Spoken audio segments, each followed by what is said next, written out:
Hey, how are you? Good. Good. What is this? I It's like, thought this was my contract. Oh, man, what is this, comedy now? Showtime at the Apollo. That was fun. Was Showtime at the Apollo? That was a good show. That was a good awesome. I like this one. That's some good talent on there. Yes.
Somehow the phrase, "look what the cat just dragged in," popped in my mind. He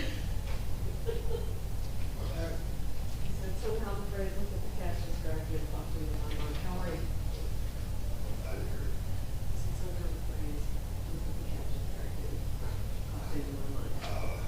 And how are you? My mother used to say I know, that's what I picture.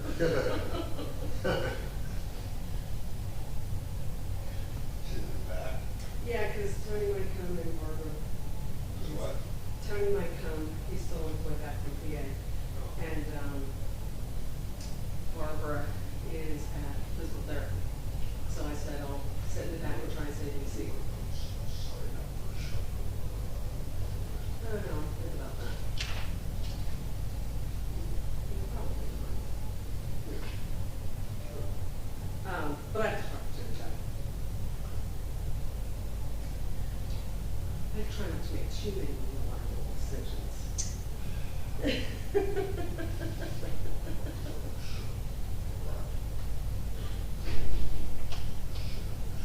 No, that's not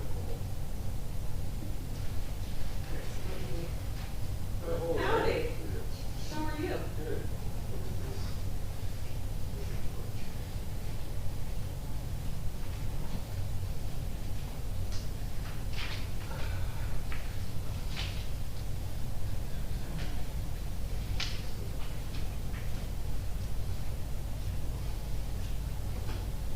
Recruiting it, go maybe. Probably some of that. I said, Jackson, how do I go? I am. Soliciting. I used to do it when I was on the school board. I just said to her, it's one of those things that, you know, it's a little bit of time, so she just go back to her 3 times usually.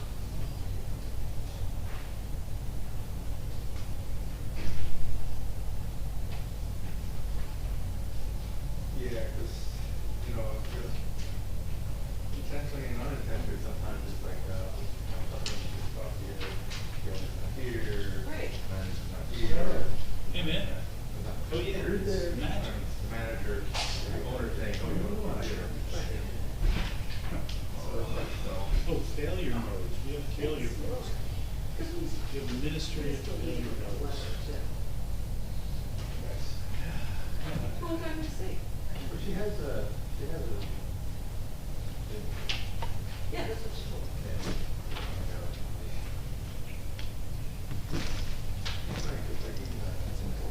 Hey, man, yeah, I'm ready.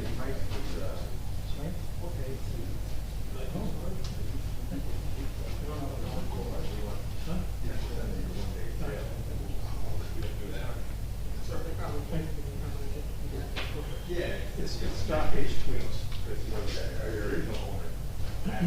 Right. The Frank, the manager. This would be interesting. So, I can't, but he would have been happy to, if you give cars, or like a one day. Yes, and then also it's small. Some, you know, a little bit different. Right. So, and I can see that as a small business person. Especially now, when they're all even, if you want, anyone, they would do the same.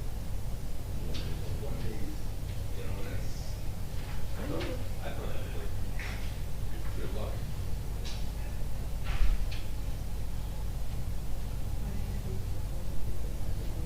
Oh, yeah. And, you know, it's hard to think what's a good list of that. No.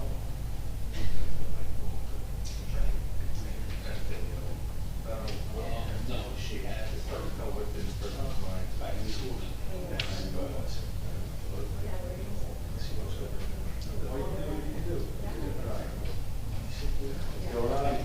you? How are you? Good.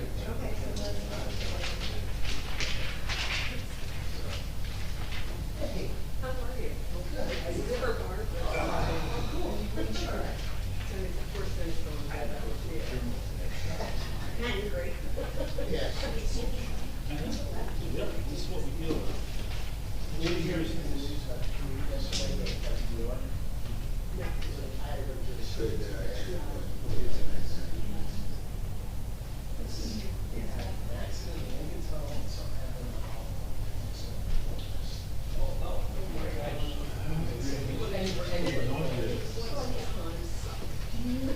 I'm assuming it's gonna work.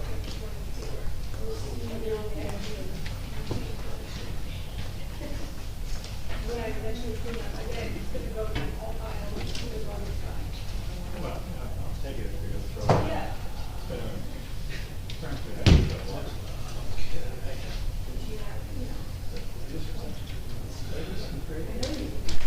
Hey, Steve, how are you?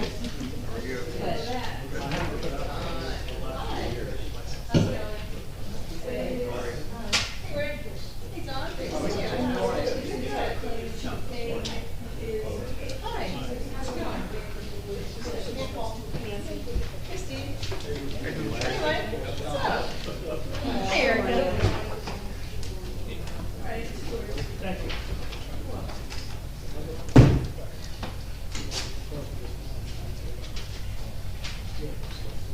Erica, can I grab my, thingy? Oh, yeah, sorry. Erica, I Yeah, usually put it yeah, out. You got it? All right. Okay.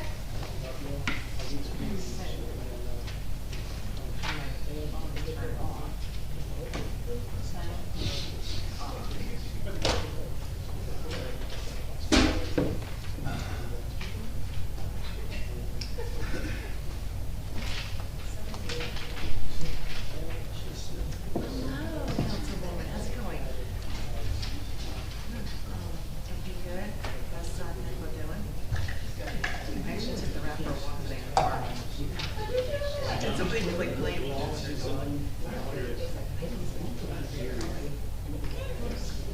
I think we're both about pretty much pretty much like they'll do that. You know, like that's.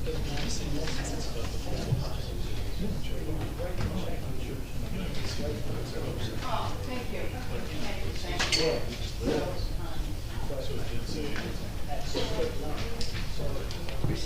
Thank you. Oh, recycle. Thank you. Make sure, I think it's empty. Thank you, Erica. You're welcome. Jack got that. Did you something I was supposed to recycle, Erica? No, because I don't put yours in an envelope. I put yours in the mailbox. Okay. I was like, I don't remember having one of those. You do yours virtual on the, right? No, I go to, I get mine out of my Oh, you mailbox. do- oh, okay. Sometimes I do it virtual, it depends. Yeah. My glasses. Stack.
Start, please.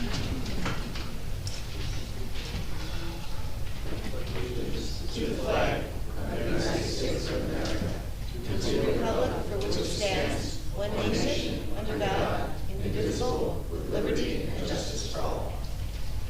I wish to announce that the 48-hour notice is required under the Open Public Meetings Act was emailed to the Asbury Park Press, the Co-Star, and the New Co-Star on December the 7th of 2023. That a copy has been placed on the bulletin board in the borough office and that a copy has been filed with the municipal clerk. As a courtesy to the public, this meeting may be attended via Zoom. If for any reason the Zoom portion of this meeting fails or is disconnected, the in-person meeting will continue and action can and will be taken, provided that there is an in-person quorum. Mr. Noble? Here. Mr. Gubatose? Here. Ms. Mahoney? Here. Mr. Weber? Here. Mayor Fox? Here. Welcome to our 16th meeting of the year.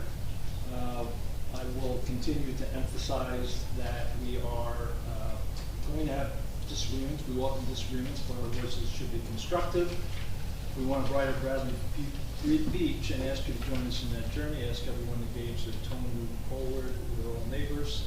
Civility and decency should be underpinning of our discussions. Before we start the formal program, I'd be remiss if I did not acknowledge that today is the anniversary of the attacks on our democracy in New York, Pennsylvania, and Washington, D.C. After 23 years, the pain and grief remains.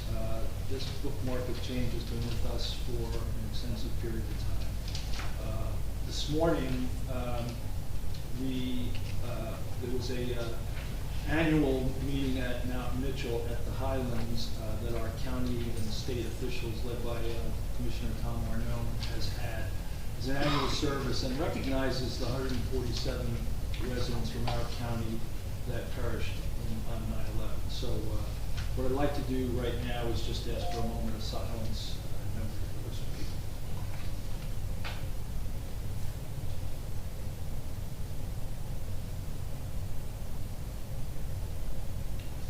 Okay, we have a, thank you, we have a proclamation we'll be doing a little later today.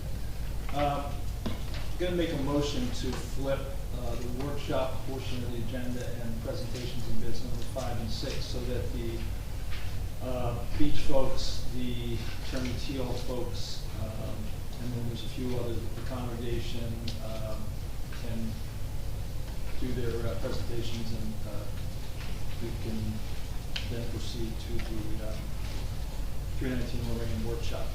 So I'll make a motion to just move those two, flip those two agenda items. Second. Mr. Noble? Yes. Mr. Gubatose? Yes. Ms. Mahoney? Yes. Mr. Weber? Yes. Mayor Fox? Yes. We'll start with a presentation of our beach operations. And I think we have somebody who's going to represent that. The other beach manager, Sean Heater, unfortunately has a back school night. He's a administrator of school. So we'll cover him at the next meeting and we'll cover that then. But I want to introduce Mike Rosenberg, who, for those who don't know, Mike. Are you able to put that into there? Because that's the only way Zoom's going to be able to, you have to share it with Zoom.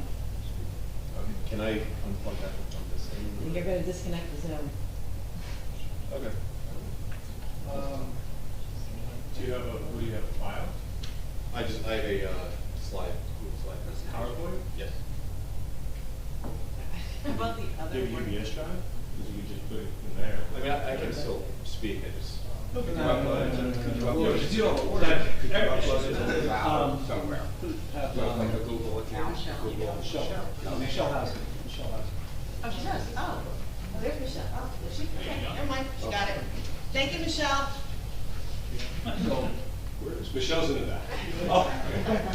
So she can hear us. So be careful. Thank you, Michelle. So, Mike, all you have to do is say next. and she'll hear you, she's down. Yeah, she can hear you. Oh, okay. Do you want to get started, Michelle? You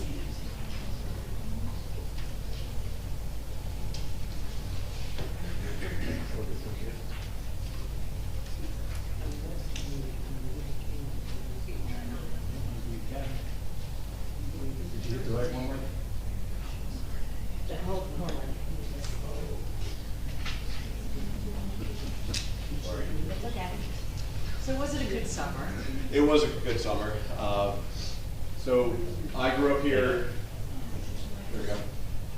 My father was the number 2 with Dick Johnson since 1992. I grew up on the beach. My father was captain of the Cape Ad since before I was born. So I definitely have a direct relationship to the beach. I've been a lifeguard since I was 16, I believe 1998. So it's definitely an honor to get to take over the beach. So basically being under Mr. Johnson, there was very few things that I wanted to change for my first year. The one thing that I did feel very strongly about, and it was definitely a change for everyone, was the flag system. Anybody that went down to the beach, you would notice that there was no ropes this year. We had the swimming flags, which were checkered flags, and next please. The advantages to it were that rip currents are unpredictable. And I remember as a beach captain on 4th Ave many times that right in the middle of our bathing grounds, there was just rip currents that were dangerous to the public. And it comes to a point where there's nowhere to put them to stay safe. And what the flags did was it allows us to just move around the rip currents. It definitely, on the Cape Ave actually, we did it multiple times this summer, and it definitely kept people more safe. Oh, I'm sorry. No problem. I'll also say that one of the other issues with the ropes that was a safety concern, when the tides got higher, both the elderly and small children would get caught under the ropes. We would call it a rope-a-dope, but it was definitely something that we had to be on our toes and many, many times run down and free the person, which they would usually get caught on their neck, and it could turn bad. So, Mike, we had also had a situation last year where a lot of fishing line was hooked up on a rope and Oh, it absolutely. ripped somebody up. Yes, It's not a good scene at all. the ropes themselves were razor sharp, Right. but yes, we get fish line all the time on them, and it seemed like the right choice. A guard who has been there longer than my father, I want to say since about 1967, actually at the end of the summer said he came around, so that made me feel good. But definitely something that we want to keep going moving forward. Next, please. So as far as our budget goes, we don't necessarily need the same monetary amount every year. What we did notice was we do have some needs for some upgrades on equipment. Our paddle boards are used many times, especially on those cold days for the west wind, where you get a little kid that will just go out to sea and have trouble getting back in. We utilize them many times, and there's a need to get some, but that's something that, say we buy a couple next year, we don't necessarily need them the year after that. Our storage was also an issue. As you can see in this picture, the sheds shouldn't really be sharing equipment and the quads. There's really about a foot of space to get that in there, and it can lead to some accidents that we want to avoid. I already had started speaking to Public Works and Meredith about, I know we have restrictions, but trying to get bigger sheds on the beach to just store the equipment there, and then that frees up the space for the quads. And again, the oars and the kayak, all that, those are more equipment that could be done one time and not necessarily every year. Next, please. So one thing that I do want to look into, so in our headquarters, we have a lot of trophies. For anybody that's been around here for many years, we used to pride on our tournament team. And I think there is a direct correlation between having a good tournament team and having good guards. I am lucky enough to still compete in that, and we had our Manasquan tournament in August, and we came in 3rd place. That was actually, for what we had been putting out there, that was a very good showing by our part, and you could just see younger kids just being hungry and wanting to get out and train, and it just kind of is a chain reaction and just gets everybody just wanting to be a better lifeguard. And that definitely starts with physical fitness and using the equipment. So that's something that I want to look into, possibly having training opportunities after hours, because one thing that happens, you know, you want to have a tournament practice. Weekends are usually the best time to have all the guards, but the conditions or just something usually gets us where we can't do that. I think it's better to maybe bring the guards in before or after hours every once in a while to get that going, and then we don't have to have the distractions. Next, please. So I definitely was proven wrong with the next part. When I was looking at the ways that we could save in the budget, I thought that the Monmouth County Lifeguard Academy was something that we didn't necessarily need to do. I was so wrong with this. First off, these guys, and Tim Harmon from Seeger deserves all the credit in the world. This academy trained our guards so well with CPR, first aid, just on-the-job training. They had boats going, like, can you go to the next one, I'm sorry. 2 down. Well, if you saw from the pictures, I mean, they were doing drills where they would swim out to boats. They had all the resources. Back one. That's the next one. Back one. Back one, please. There you go. I mean, right here, they're learning how to excavate somebody that gets caught when they're digging holes, which we all know has been a problem. You know, they're doing their drills and everything. One of the hardest jobs, or one of the hardest parts of this job is that the majority of our staff is between the ages of 16 and 22. Anybody that knows a teenager, that's a lot of responsibility for being in charge of lives. And the biggest problem throughout the years was convincing these kids that this is that big of a responsibility. I mean, you have adults sometimes that don't get it. So we're talking 16, 17-year-old kids. You can do the next slide, please. On July 14th, this right here made it all worthwhile. On Newark Ave Beach, we had an individual that went into the water. We did not know that they had recently been in the hospital, and the gentleman just basically took a couple strokes and went limp. One of our guards that went to this academy, who was 16 years old, was right on it. She said she just knew for some reason to watch this gentleman. Her and 2 other rookies, another 16-year-old and another 17-year-old, along with one of our other guards, brought the person in and performed CPR for about 5 minutes. When I spoke to them after, they basically said that training they knew exactly what to do. I know personally when I was a 16-year-old rookie, if I was put in that situation, I was not as prepared as they were. And I think that this was definitely worth the money, and I mean, I owe so much to Tim Harmon for that. I mean, it's just that we were honored at this award ceremony for the never off duty, and I mean, these guards, it's just, you could go through a whole career and never have to do that. It was very nice to have. Last slide, please. And I just want to end with, I'm sorry, I have one. 2 more. Sorry, 2 more. So one other part of my budget, I'm sorry. Can you click on the link? This is called the Watchtower reporting form or platform. Basically for USLA, we have to report. Michelle, can you just click on that link there? You have to report basically all incidents. Click on the green, please.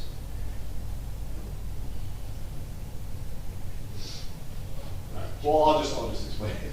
But basically, this gives a comprehensive report that we need not only for USLA, but if you guys want to see where It gives us the data on where our busiest beaches are.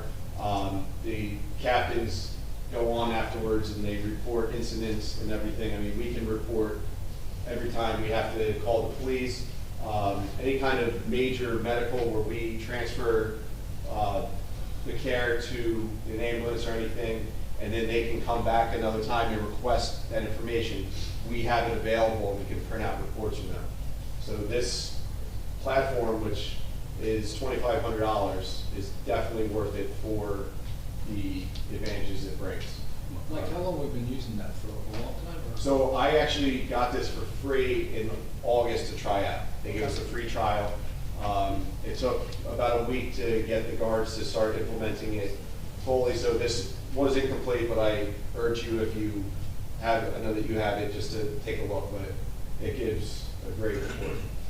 So you want to use it next? I would like to, yes. Okay. Next, please.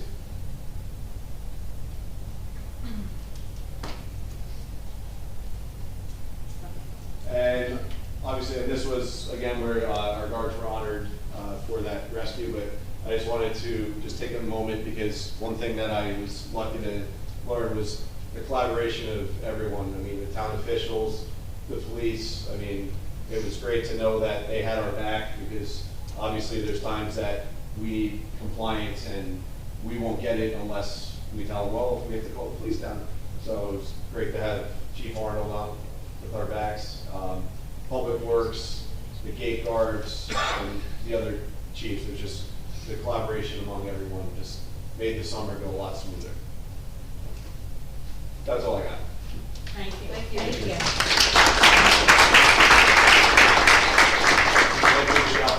Council, any questions or comments or? So the guy on July 14th got a heart attack? So I believe he went into cardiac arrest. He had a prior condition, was released from the hospital, I believe the day before. He was brought to Jersey Shore, he was put on a ventilator, he did leave alive. Yeah. They left like, I think, the next Tuesday, I think it was. Right. Like a couple of days later. Yes. No, it's extraordinary. Oh, absolutely. The success rate on CPR is in the single digits sometimes, so that was definitely. Any other questions or comments? I just want to say thank you, and usually I do a standing ovation when you guys all leave, but I had a wedding that weekend. No problem. So, bravo. I'll email everybody. Yeah, thank you. So if they missed me, I was out, so, but thank you again. Yes. You guys do great work. Thank you. Yeah, so a great beach season. The change in leadership was pretty transparent. You know, we went from one to the other, and I think Bob was a little bit of a support person during the. I used him as a Used him a little bit. fill-in supervisor at times. Yes, yeah. You know, if you look at our lifeguards and then our other seasonal support team, they just do a great job. The badge checkers, everybody, as you said, DPW, police, everybody. The good news relative to this season, which was good weather, an attractive beach, and I think good service by everybody, is that we were able to exceed our revenue for the year. So I don't want to get you too excited, because I can see the wheels turn. I could use this. But our seasonal badges, we sell a little over 14,000 of those. We were about at 98% of our projection of what we sold.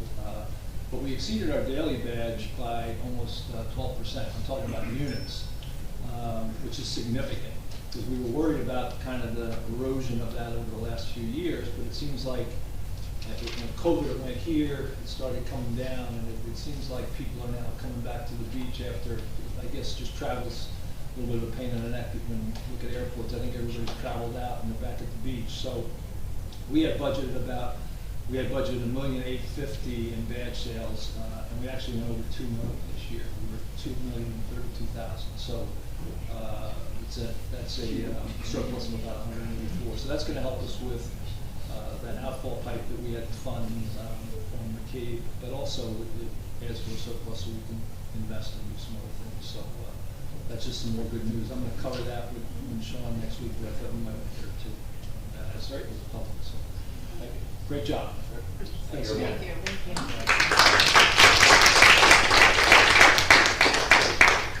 you. Okay, our second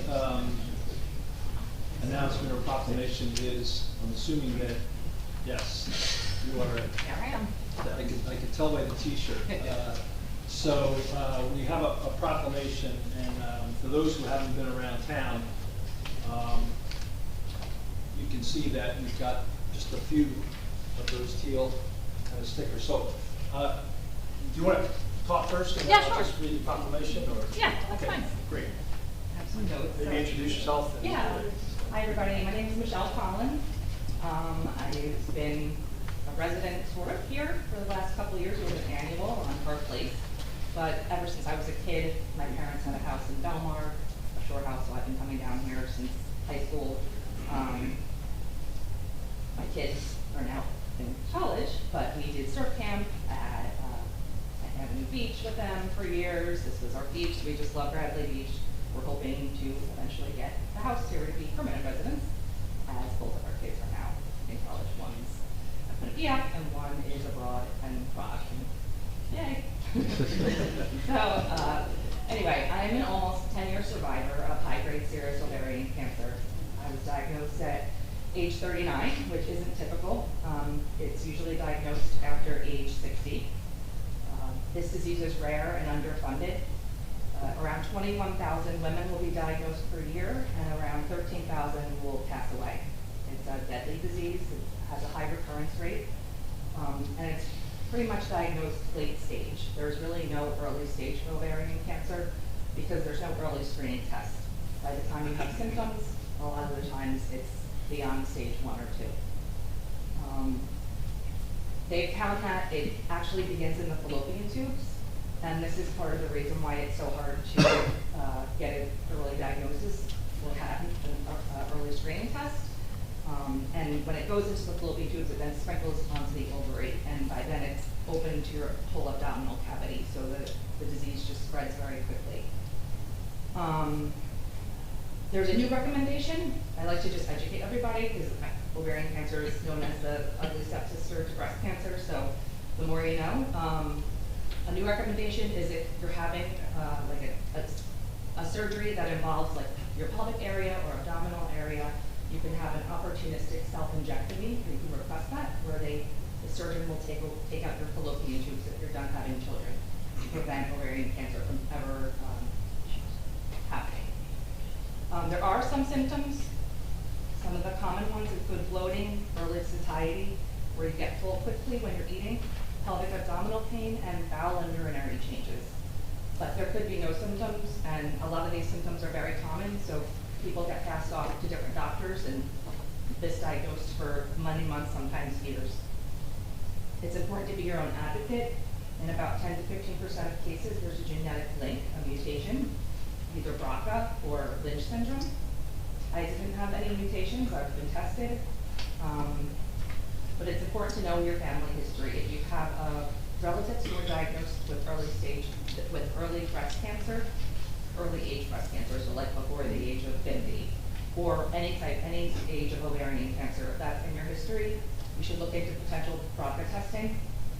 And it should be noted that it could also be passed from your father as well as your mother. People think sometimes your father, they don't think that your father can be carrying the mutation that could be passed to you, but if there's history on your father's side, that's also something to know. I want to thank the mayor for supporting this initiative. Oh, there you go. Kate Moore. I've been participating in the Kaleidoscope of Hope Ovarian Cancer Walk for 8 years. We hold it in Bradley Beach now. It used to be in Avon.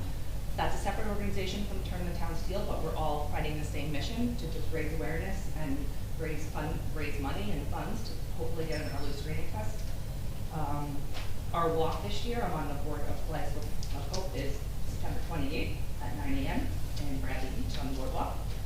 And Turn the Town Steel was developed by survivors of ovarian cancer about 20 years ago who wanted to raise awareness nationally for the disease, and we put up teal ribbons for the month of September. It's grown to almost like every state participating, so if you see teal ribbons, it's usually for ovarian cancer in September, because that's our month. Lastly, I just want to honor my cousin Christine. She passed away the end of July from this disease. Ironically, it's not related to mine. We have different subtypes, and it's a different type of ovarian cancer that she had. You both had no mutations, but it just shows how deadly this could be and how it's so, a lot of misinformation about what it is. A lot of people think you have a pap smear, you go to the doctor, and you're all clear. Pap smears don't detect ovarian cancer, they detect cervical cancer. So be your own advocate. If you have any unusual symptoms, get checked. Don't stop until you get an answer, because a lot of times it's known as medical gaslighting for women. They're just told, oh, it's women problems or menopause. No. That's about it. Great, no, great, I appreciate it. We have a proclamation.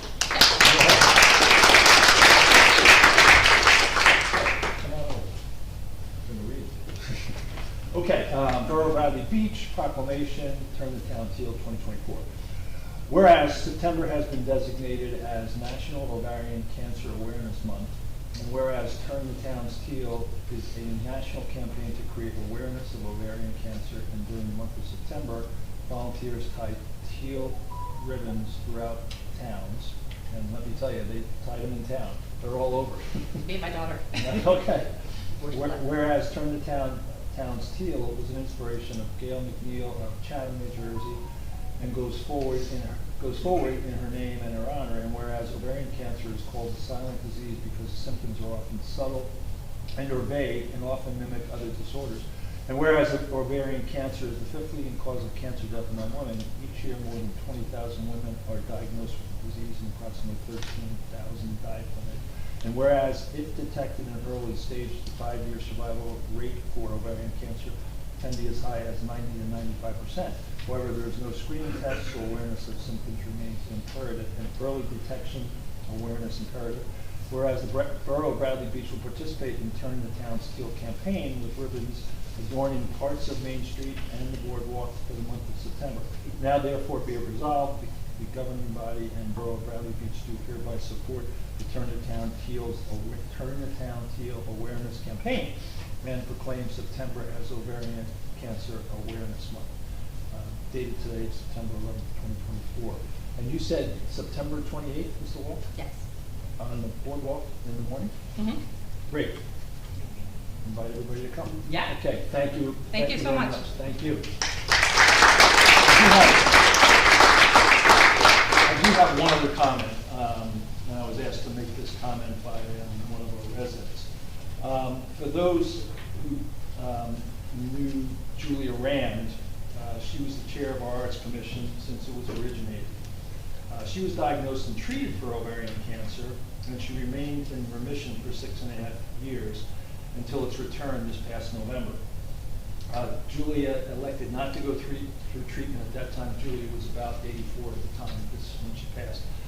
Her doctor gave her 6 months. She stayed with us for 7. Certainly I recommend that maybe at our next council meeting we join this proclamation and just recognize Julia again for all the work she's done in town, because she was a key part of our community, and again, somebody who had to deal with this for over 7 years. So I just thought I'd mention that. Okay, thank you very much. Can I get a picture with you, or Sure. we do like a little online thing? A little online. Yeah.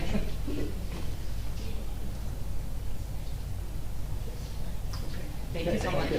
Thank you. See you on the 28th. Yeah. On the walk. Okay. Our next.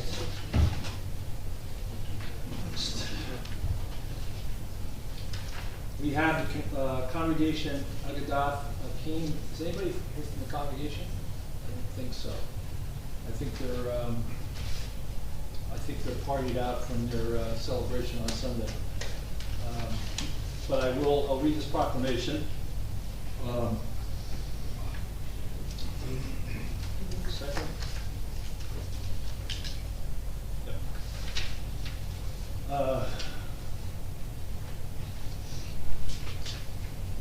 Whereas the year 2024 marks the 100th anniversary of Agadah Akeem's synagogue in the borough of Bradley Beach. And whereas in the late 1800s, a group of Jewish men gathered together to pray, the 5 men called themselves the Sons of Abraham and met in various homes. On September 23rd, 1923, they signed the papers to incorporate as Congregation Agudath Achim. On the same day, they purchased a house on the corner of McCabe and Beach Avenues, 711 Beach Avenue.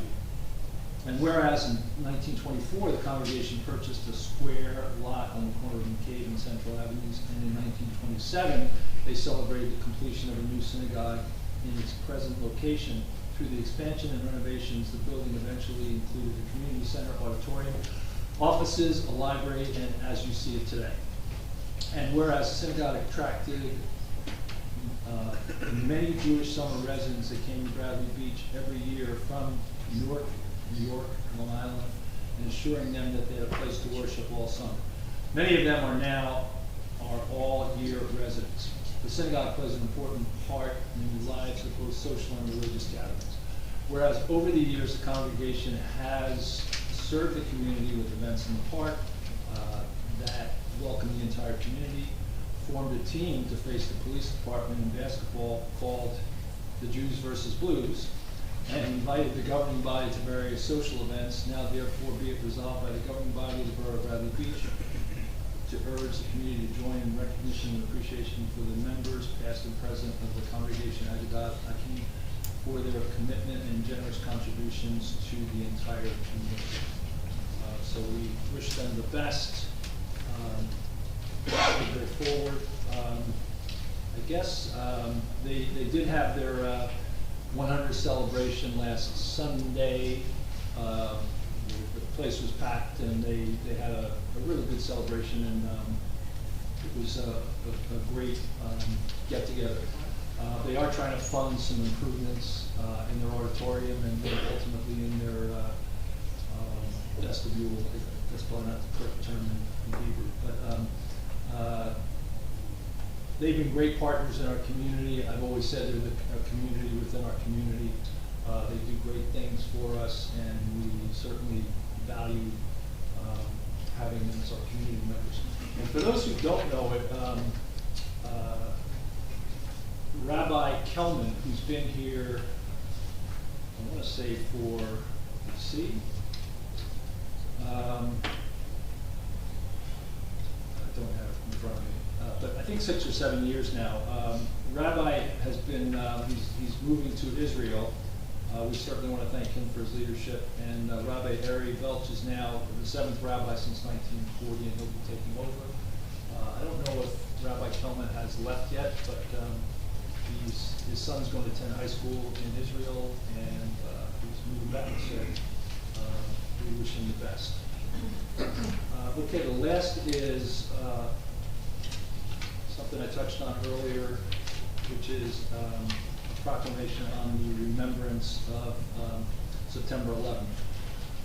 Whereas September 11th, 2001 was etched into America's memory with 19 terrorists attacked us with barbarity unequaled in our history. And whereas while we continue to recover from the loss of innocent lives, the spirit of the United States of America has been revitalized, giving way to expression of patriotism.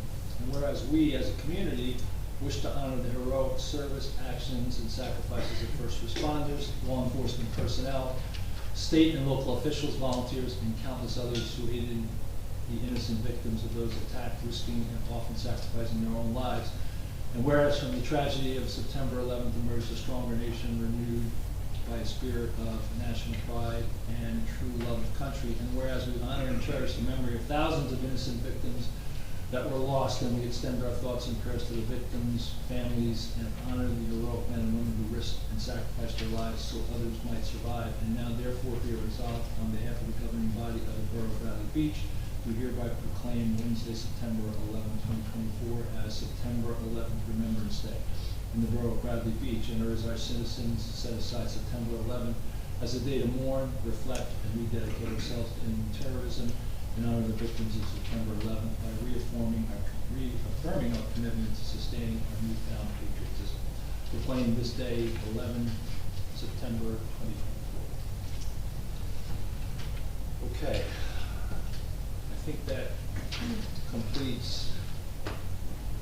6 of our agenda, so we'll now move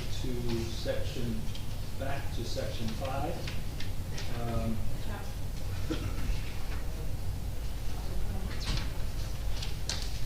And Michelle, if you could go to that presentation.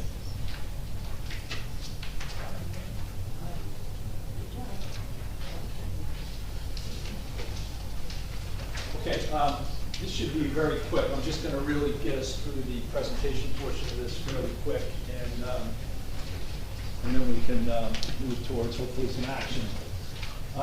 Second slide, please. I think you all have a copy of this, but I'll talk to it from here. So I'm going to just take this very quickly back to 2022 when post-referendum we had a meeting in December and we looked at 3 options: auction the property, raise the site, and subdivide for sale, and redevelop or have a redevelopment plan. We centered in on option 1 and 2. It was the majority of the discussion, and we settled in on option 2 initially, which was raise the site, subdivide for sale. Next slide, please. We went through a number of steps, like an appraisal, a net valuation survey, dealt with and continue to deal with the artifacts with the Ocean Grove Camp Meeting Association and a gentleman who's working with us on that. And then so that's basically what we did in early 2023. Next slide, please. Post-April, we went through a process of an RFP for demo. We did a lot of reviewing on that. We did a lot of discussion. We did a lot of tabling. And then October 25th, the council chose to shift to option 1, which, if I go back to option 1, was really auction the site as is. Next slide. So from that time, we shift in the original plan from demo sale option to site auction. We embarked on that. We did run into, and Council President DeNoble mentioned this earlier today, that I didn't mention anything about affordable housing in this first quarter because really from about mid-January to probably the April-May timeframe, we were confronted with some affordable housing issues that tied into the sale of the site, if we were going to use a portion of this site for affordable housing obligations. But we're past that now, and in June, we developed a final bid package. We distributed it to the public and noticed it in public venues. On July 25th, we had a bid and auction at 2 p.m. on July 25th, and we had approximately 6 people pick up packages, but no bids came in on the property. So the next slide, which is very busy, and that's the reason I made copies for people, is we went out and sought feedback. What happened? Why didn't more people bid? What was the issue? And we went out to about 6 or 7 different entities. We went to an online real estate company that a resident from town was a member of this company and just plugged us into the person who does online auctioning. We went to a couple of real estate agencies. We went to a couple of developers. And we got a mixed set of inputs, but the couple of things that did come through were make it as simple as you can. A lot of them thought that demo, clear the site, get pre-approval of a major subdivision, and make it easy on bidders was the way to go forward. There wasn't 100% consensus by all these folks, but that seemed to be kind of an overriding deal that this was complicated.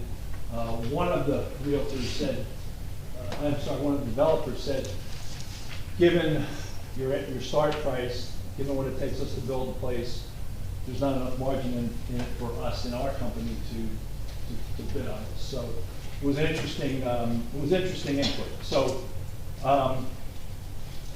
my recommendation, and we need to, this is the portion of the workshop, is to go back to option 2, which was to, and reissue the demo RFP. The demo RFP that we did last May, June, there really wasn't anything wrong with the demo RFP. We got 3 reputable engineering organizations to bid on it. We met with all of them. We felt like we had a good approach. They could manage it for us. As I said here, Councilman Ubertosi, the interim BA Fernback, and I met with those companies personally. We also want to set up this pre-approval of major subdivision with the land use board and complete that prior to bidding the property in whichever state we bid it. This will broaden the pool of bidders interested, and if we do have a clean site, a lot of the feedback was you really have this opportunity to sell 1, 2, 3, 4. You don't have to sell a block of 4 for $3.5 million. You might get a different pool of people coming in on this. So if you go, next slide. Next slide. So again, this has been a multi-year deal. We acquired this in 2020. We did the analysis in 2021, 2022. The residents spoke. 2023, we took a set of actions, not to the degree I would have liked, and here we are. So we've got 2 resolutions to talk about tonight. One is to approve the RFP for demo, and the second is to submit the land use board pre-approval of a major subdivision. I've spoken to the land use board, and they are meeting next week. I'm not sure we can get everything done before then, but right now they've got a pretty open agenda. So there's I know people are meeting on this to see if we can achieve this between now and then. So I will now be quiet and let others provide their input. Yep. Okay, so, I mean, just so everyone appreciates where the council stands at the moment, apparently, you know, the mayor and his team have done some work, and I appreciate it. We are just seeing now the results from the survey of the various professionals, so would have been nice to have a little, you know, advanced information before coming to you today and offering our opinions on these results. What I will say, we consistently, since the mayor mentioned the October 25th meeting of 2023, the council members, myself included, Council President DeNoble in particular, have stressed the need for and repeatedly requested the council to present and request of the land use board a review and ultimately approval of the subdivision and the deed restrictions. I mean, you can go back to minutes after minutes. I've said it repeatedly. There have been email correspondence. In fact, I believe Council President DeNoble has a brief summary she can share with everyone. But first and foremost, as recently as a month or so ago, I actually challenged, 2 months ago, when we were going to sell the property at auction, I even then was saying, why aren't we subdividing and deed restricting first? I also, and I'm trying to keep an open mind on this, but I also felt very strongly, I was told by contractors, you, the Borough of Bradley Beach, are crazy to do the demolition yourself. Now, I'm keeping an open mind. I'm sure that, in fact, Council President DeNoble has educated me a little bit just over the past few days of inquiries she's made of other municipalities that have, in fact, taken on demolition projects on their own. We, the borough, have a spotty track record of working through engineers to manage projects. Yazzie Center roof, the phase 2 of our sewers. I think phase 2 of our sewers, we had overruns of something like $800,000. I'm just in general, and exceptions are possible, but I am a believer that you outsource these types of projects. I think it's potentially high risk to the borough. One, from a cost standpoint, cost management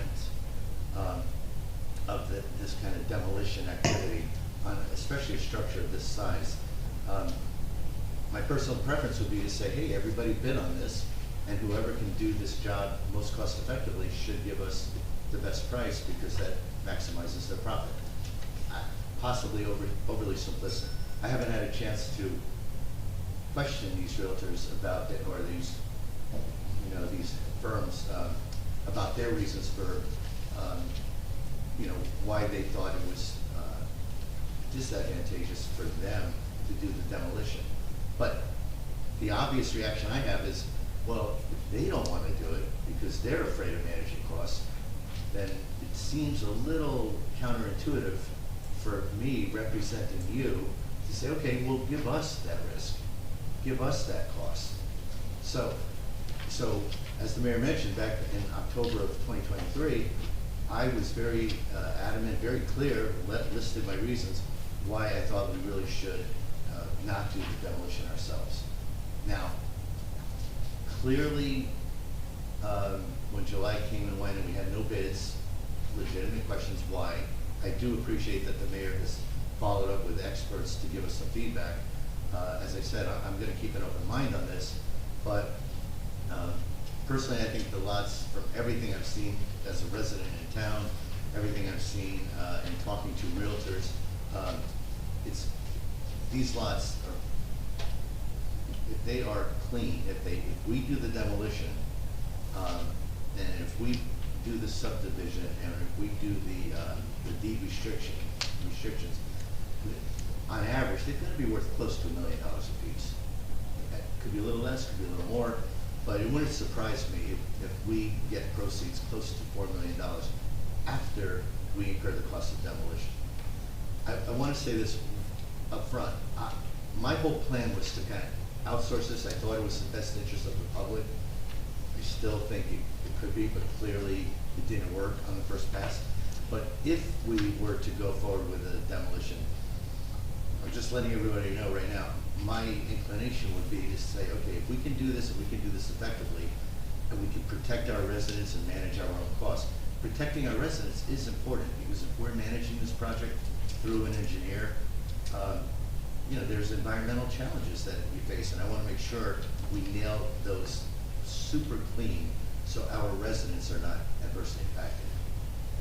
But if we go forward with this, I think I'm also inclined then to sell these pristine new lots with no building on them through more traditional real estate channels. I think we could probably gain more selling direct to the public. I think individuals are well positioned to pay the $1 million or more for a lot, conforming lot in the middle of Brindley Avenue. I think if we were selling at that point in a public auction to developers, the likelihood is they're going to look for, bidding against one another, they're going to look for something closer to a wholesale price so they can maximize profitability. So don't be surprised, me alone speaking, but if we go forward with the borough demolishing this property, and if I understand how we would do that and how it's safe for our residents and how we can insulate ourselves from the cost, then I'm very likely to sit here and tell you, I don't want to sell it to developers now. Now I want to sell these individual lots, maximize the profit per lot. That's my reaction. So to clarify two things. Number one, when you say we would sell those lots, are you saying that we would just put those up for a price and have an auction similar to what we did for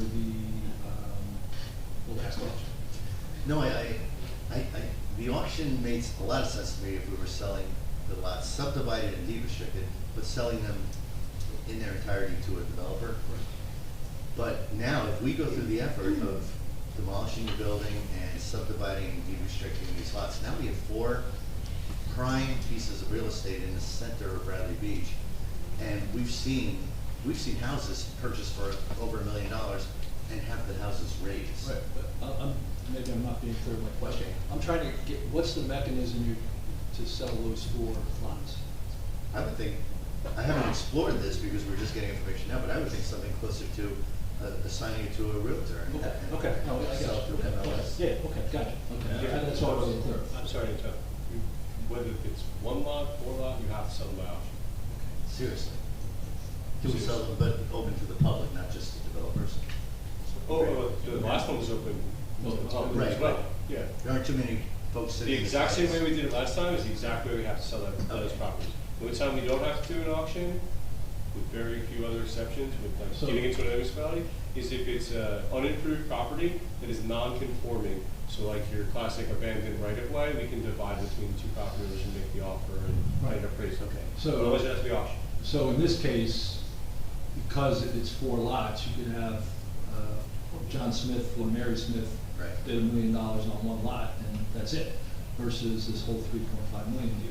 that we Correct. started with. Yes. Okay. Yes. So before I talk about demo, Council President, you want to talk about demo a little bit? and- Yeah, I just wanted to ask you, One question, one clarity on that, I know what I'm supposed to, but. It'll be open to the Okay. public Well, afterward. Okay, I just want to add to that, as a licensed realtor, I wasn't aware of this auction, and I believe that we need to really advertise it.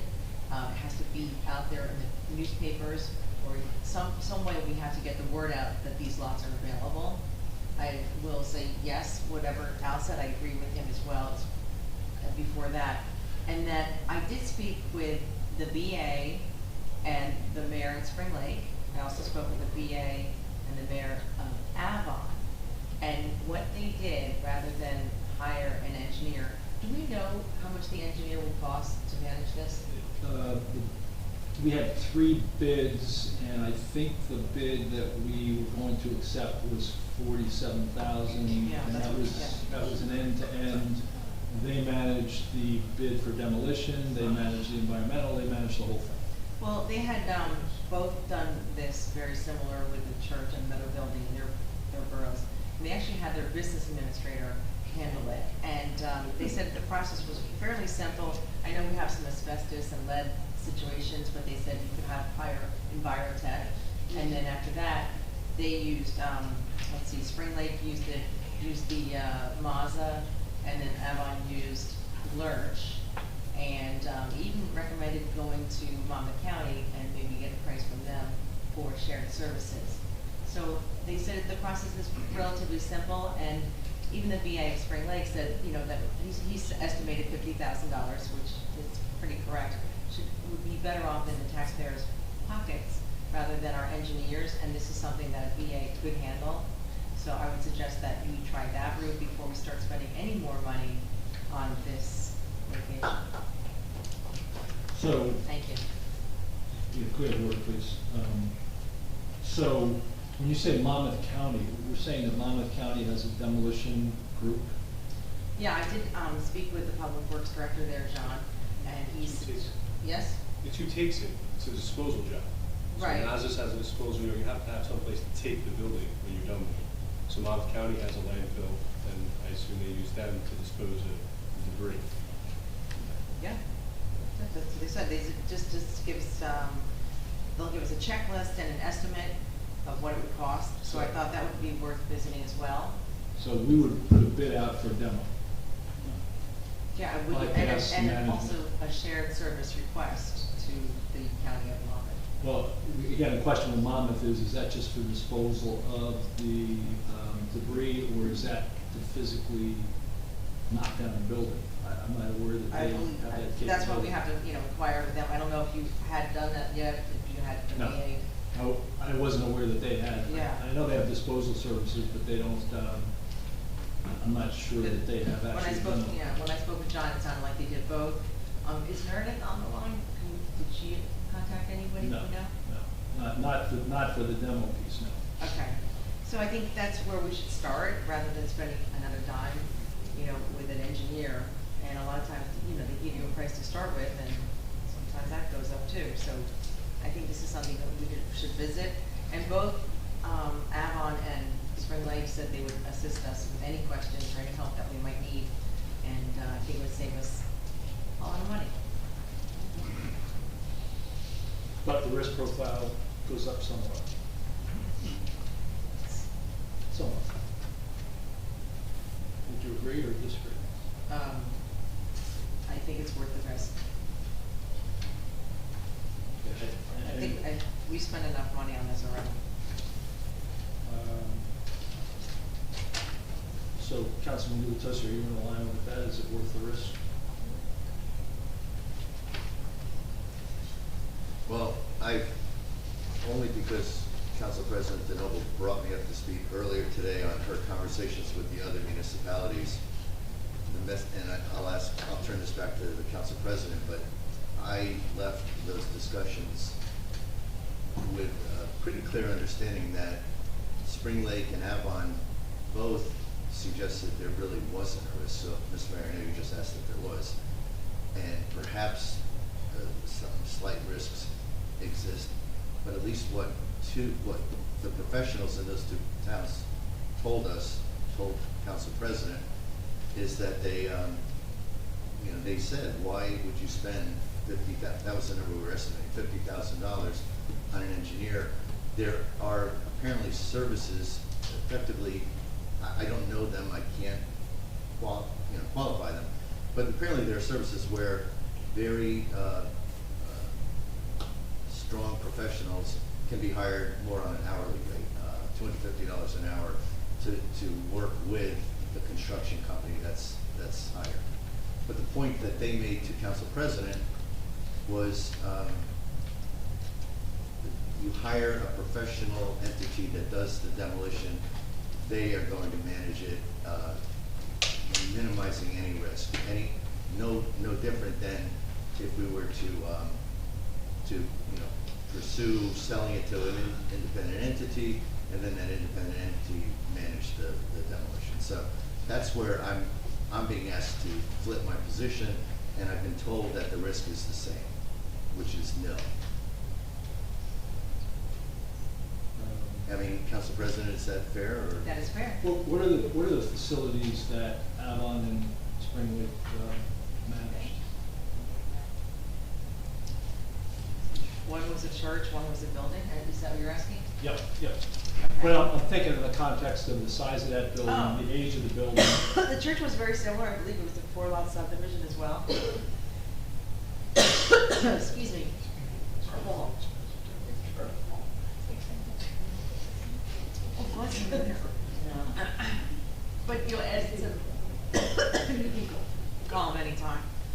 What is wrong? Ed Bonanno, the. No, I don't, in that church,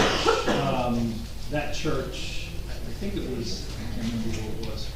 I can visualize the church. It was a brown, shaped church, and it was a fairly small church, and it teed up to 319 Lorraine.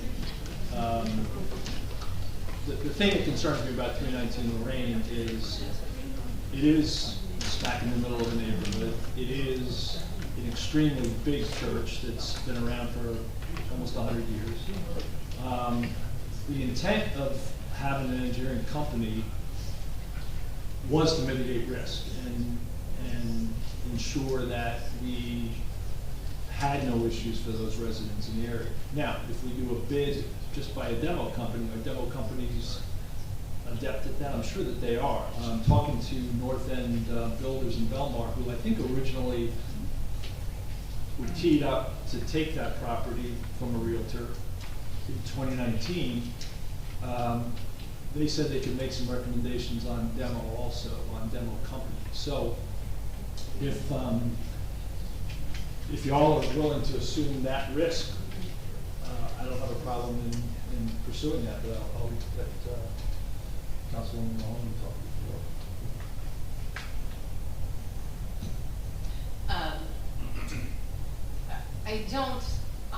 I don't understand, I guess, what it is that CME or the other engineering firms that we would potentially use, the expertise they would have above and beyond a demolition firm that does this regularly. Yeah, I think it was another, we can share the RFP with you, but the RFP laid out specifically what their responsibilities were going to be. What was the responsibility? Was it overlapping to a demo company? Sure.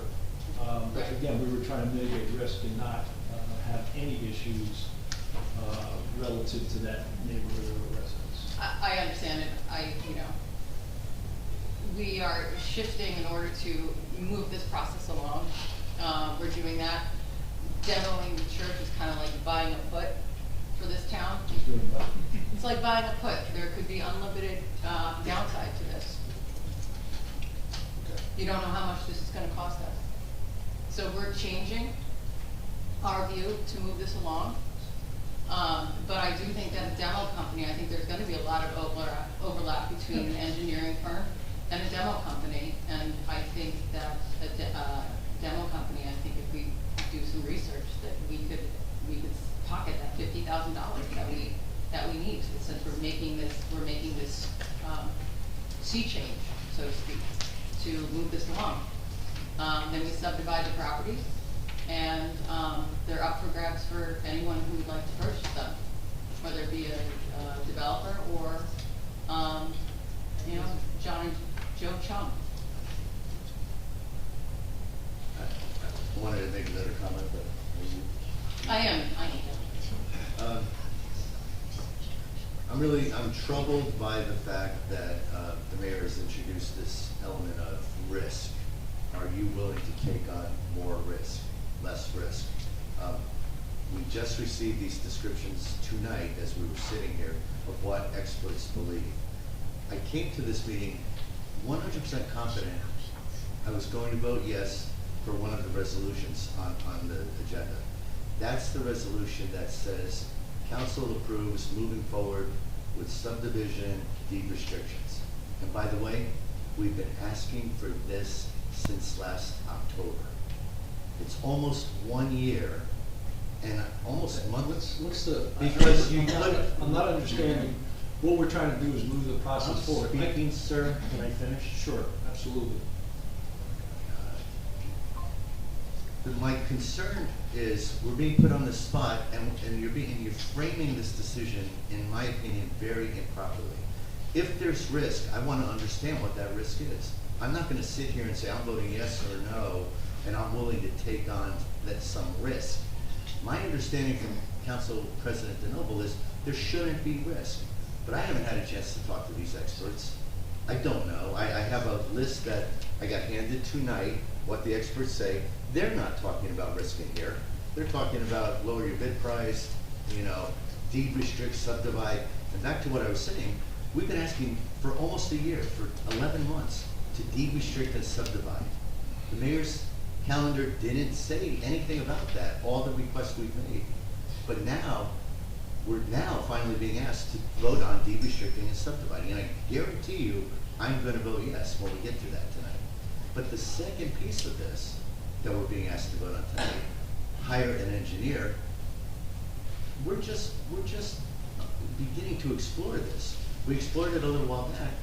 I felt I didn't necessarily think we needed the engineer, but I did think we needed somebody else to do the demolition. Now, I said earlier, and I'll say it again, I'm going to keep an open mind. I will consider exploring our own demolition, or, in doing that, hiring a demolition company. But I'm not ready to vote tonight to support hiring an engineer. And that doesn't mean I won't consider doing it next week or next meeting if I find out there's somehow some risk to the residents. I'm not going to put the residents at additional risk, and that is what I'm reacting to right now. I don't like the way this is being framed.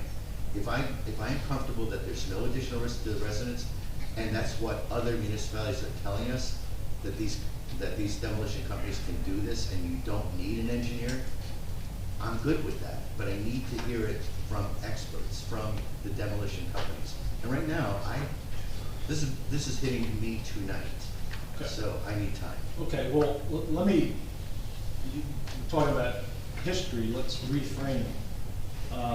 When we did the RFP for engineering services to do that, we had 3 reviews with 3 engineering companies. I didn't bring those RFPs with me. It was T&M, CME, and RBE, companies we've all dealt with. T&M said specifically they were demoing 2 churches in Camden at the time. And after those reviews, I know there's a mixed view of that, but the view I had was, and Mr. Fehrenbach had, was that T&M was a preferred engineering company because of their experience and because of the familiarity with the church. If we believe that we can go straight to a bidding process for demo companies and believe that that's a viable approach, I don't have a problem with that. My framing of the risk is that there's always going to be risk in anything you do. If we get a good demo bid out there, and we can certainly talk to Avon and Spring Lake about their demo bid packages and look at what they are, do I think we're assuming a tremendous amount of risk? No. What I saw the engineering companies doing for us was to just further mitigate that. That might be an assumption that I'm making that's an incorrect assumption. So I don't have a problem with this resolution 2024-170 of authorizing us to develop a bid package for demolition. I have no problem with that at all. Because I think at the end of the day, when we get those packages in, we'll be able to assess, we feel pretty good about this, and we move on. And we can assess, is there any additional risk to our residents, which right now we're not able to assess. Well, I'm not sure you're gonna get that from, I mean, you can ask those questions of the demo companies, but I'm sure they're gonna have answers to those questions. Actually, the BA of Avon, Carrie is her name. She's going to pull the file to share with us, and she even said, we do not hire an engineer when we remove buildings, only to build buildings. Okay. So she will share that file, and I think that'll be extremely helpful for us. So, yeah, and I'd be interested in seeing that file too, because I think Carrie, I think that was Tim Gallagher on that demo. And Yes, it Carrie. was. Yeah. She had mentioned that Greg Fehrenbach did stop by and looked at the file in December, but we can just take some fresh eyes on that. Okay. Good thing. So, is there an appetite to alter this 2024-170 into developing a bid package for a demo company and altering this resolution? I think we have to do that for the next meeting, because we have to have the notice to the public, correct? Greg, is that a material or immaterial change to this resolution, that's all? Well, that would be with respect to ordinance. It's on the agenda, you can act on it. It's a resolution. We told everyone we're talking about. Yeah, it's not an ordinance, it's a resolution. Yeah, it's an ordinance. It's not, yeah, it's a resolution. Yeah, ordinance. If it's not too much of a change, I think that's for ordinances. We were gonna. The issue with not having it on there, it's for 319 the rate, right? We Mhm. just change topics on it. It's notice to the public that the notice said, authorizing an engineer firm to provide professional environmental and engineering services, bidding assistance, and construction administration services for demolition of structures located at 319 Lorraine Avenue. what we'd like to do is. You know it? I You wrote wrote it. it, right? You remember that? Well, what we'd like to do We is. wrote the other one too. What we'd like to do is change that from authorizing and hiring of To an a demo engineer company? to You a- can absolutely do that. But the issue is making sure the public knows we're going to talk about this issue tonight before you like walk something on at the 11th hour. Okay, great. I don't think it was a secret that we were talking about this issue. There's 2 resolutions on there. So you guys can move forward in the way that you discussed and see fit. Wonderful. Great, thank you. Okay, we align on that and we'll take public comments? Public comments. Okay. Public comments, yes. We'll do 10 minutes of public comments too. Just got here first. This is great. Dr. Tom McGuire, 610 Brindley Avenue.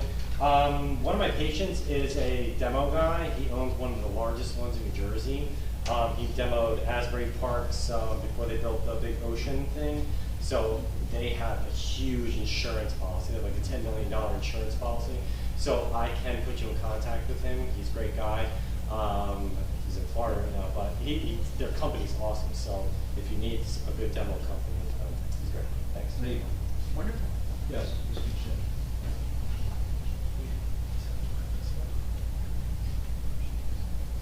Paul Nishampy, 411 Lorraine. We were very careful previously to include preservation of certain valuable assets. I hope that we're going to do that under this new demolition plan. Absolutely, absolutely. I've been Because there's reading. been no mention of that. Yeah, no, I can take that question, Paul. I've been meeting with Rose O'Connor. She's got 3 viable, very viable tracks for the artifacts and actually, has one person tracking to take some other artifacts that we didn't identify initially as having value, so, which is great, so. There are lots of other things. that- Yeah, so, that's tracking, and we're gonna make sure that that happens, you know. Is the organ still gonna be salvaged? Yes. I could probably release this information, that, I don't see why not. We've been working with the Church of Seven Presidents. Their organ was destroyed because of the, you know, the shape of that building, and they're very interested. So that would be a great help for it. I ask because obviously I consider the demolition of this church a complete tragedy and a loss of an irreplaceable asset. But at the very least, it would be criminal to lose those things that don't need to be lost. Yeah, no, absolutely, agree, yeah. Yes?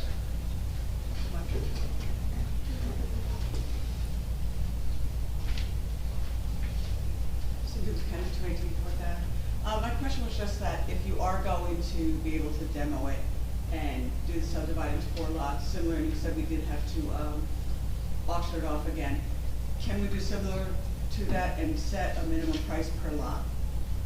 So if we assume, and I think it's very safe to say that yes, every lot is I think you have to. easily minimum $1 million, because you're right, everybody is tearing down. We know several people tearing down from 1.5 to 1.8 and just tearing it down themselves, and then putting another 1.5 to $2 million home in its place. So it makes sense, for sure. All right, thank you. Yes?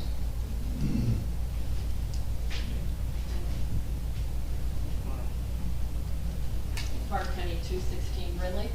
What, is there any assurance on, if somebody buys a lot, what can be put on that lot? Is it going to be restricted to single-family homes? It's an R1 zone. I know it is, but can somebody buy the lot and go to the land use board and get 12 variances? We're gonna go to the land use board for a pre-approval of 4 conforming lots. All right, that's what I wanted to know. And if you, so if you, when is that gonna be done? Should that be done before? Yeah, no, we're in the process of doing, that right now. Okay, Yeah. all right. Yes?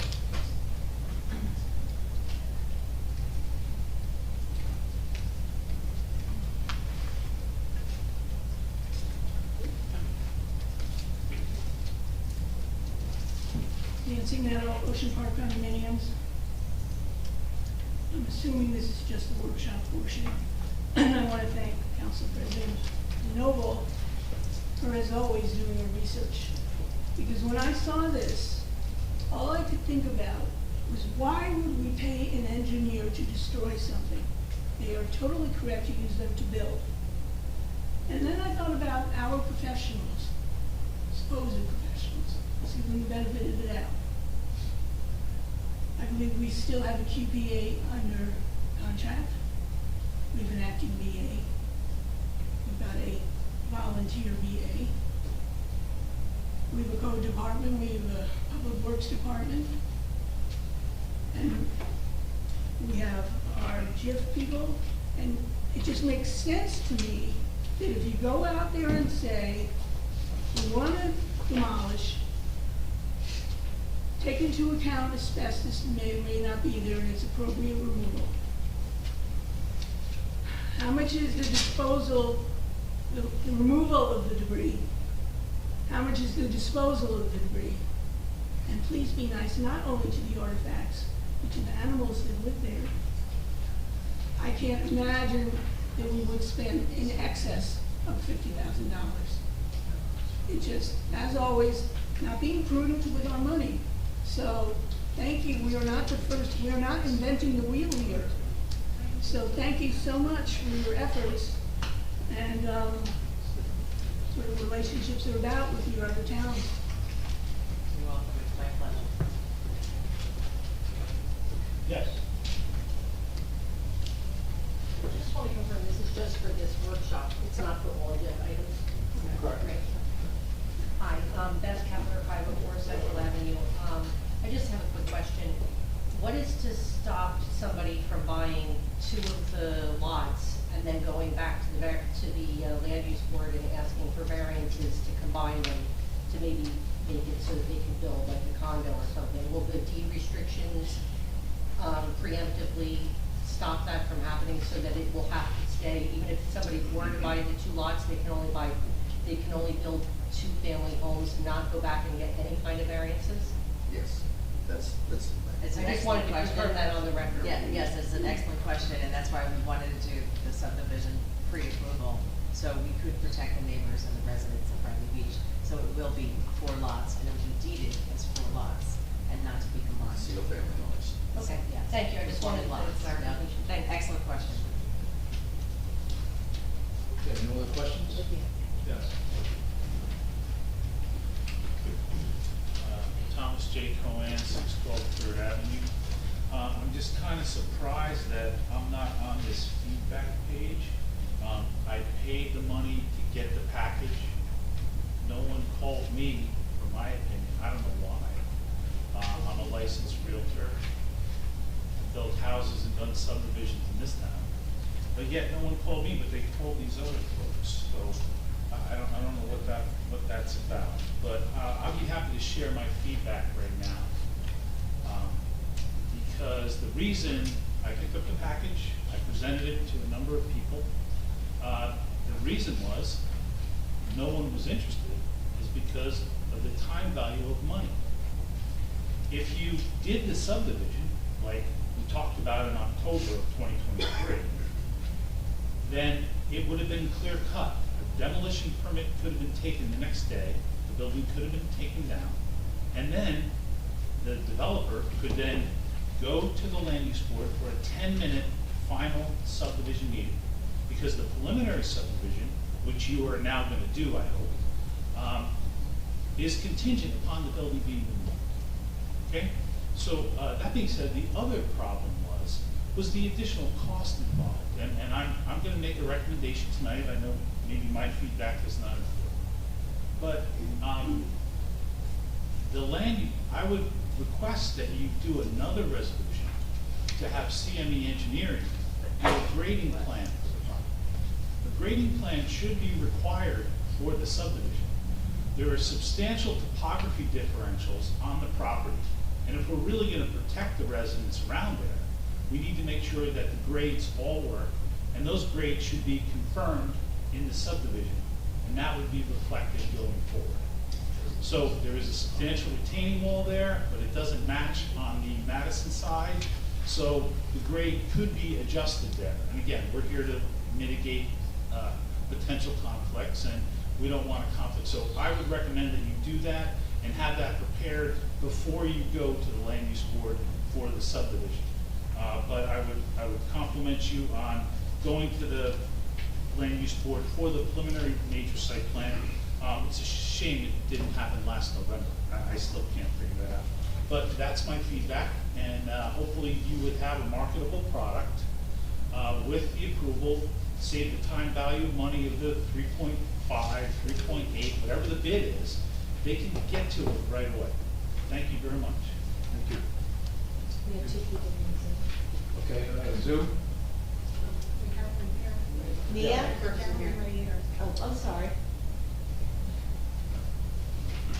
Hang on, Mia. Hang on, sorry. This is Mia Molin. Can I go? Hold on. I'm sorry. That's okay, no, it's all right, it's my fault. Sorry, ma'am. Dominic, 503 Burlington. Just real quick, it's been almost 2 years since the residents overwhelmingly voted to sell the church. And I'm looking at this, and right now, we're all the way back to the beginning, where we started. I just ask that the mayor and council actually work together and just agree on a course of action and approve it as quickly as possible. Thank you. Thank you. Yes.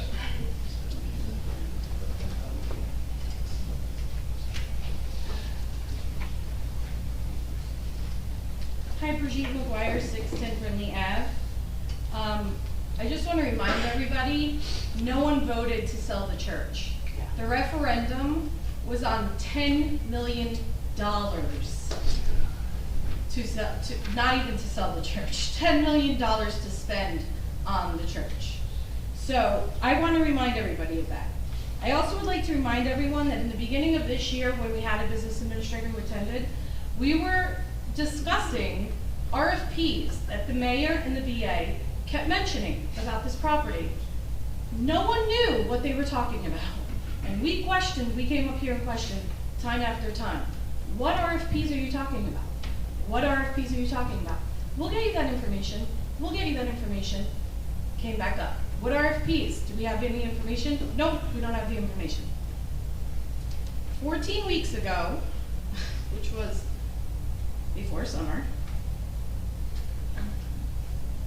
there was a lot of talk on social media. I actually commented and said, could Mayor Fox be also stalling to try to hold this for the campaign season again? I hope not. We need to come back together. It was the biggest poison he threw into the community. I wrote that 14 weeks ago. That is exactly where we are. We're in campaign season. We have a candidate who just came up and mentioned that we had a referendum for selling the church. That never existed. That wasn't even something that existed. So I needed that on public record. That is not accurate. We need the facts straight. We could have had this subdivided last year. It was held for poisoning this election once again. Thank you.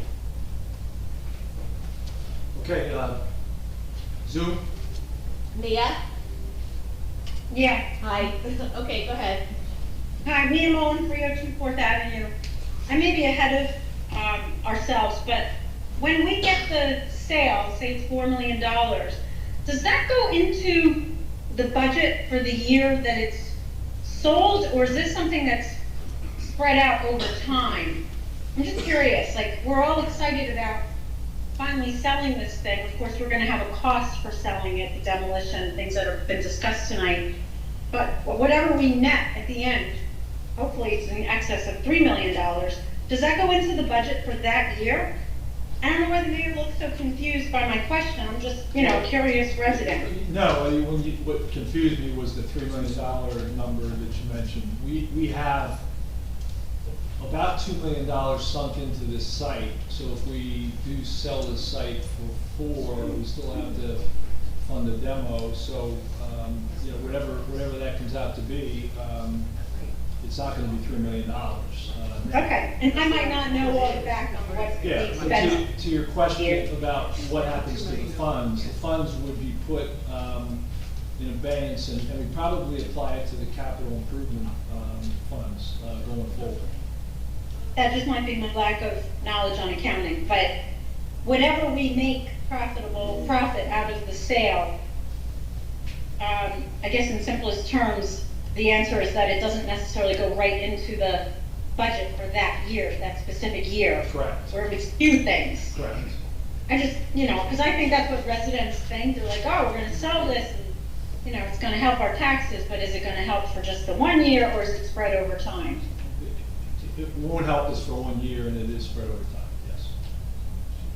Okay. It was an excellent question, actually, Mia, and I did ask that of the VA of Spring Lake, and he said that they used the money and they dedicated it to improvements throughout the borough.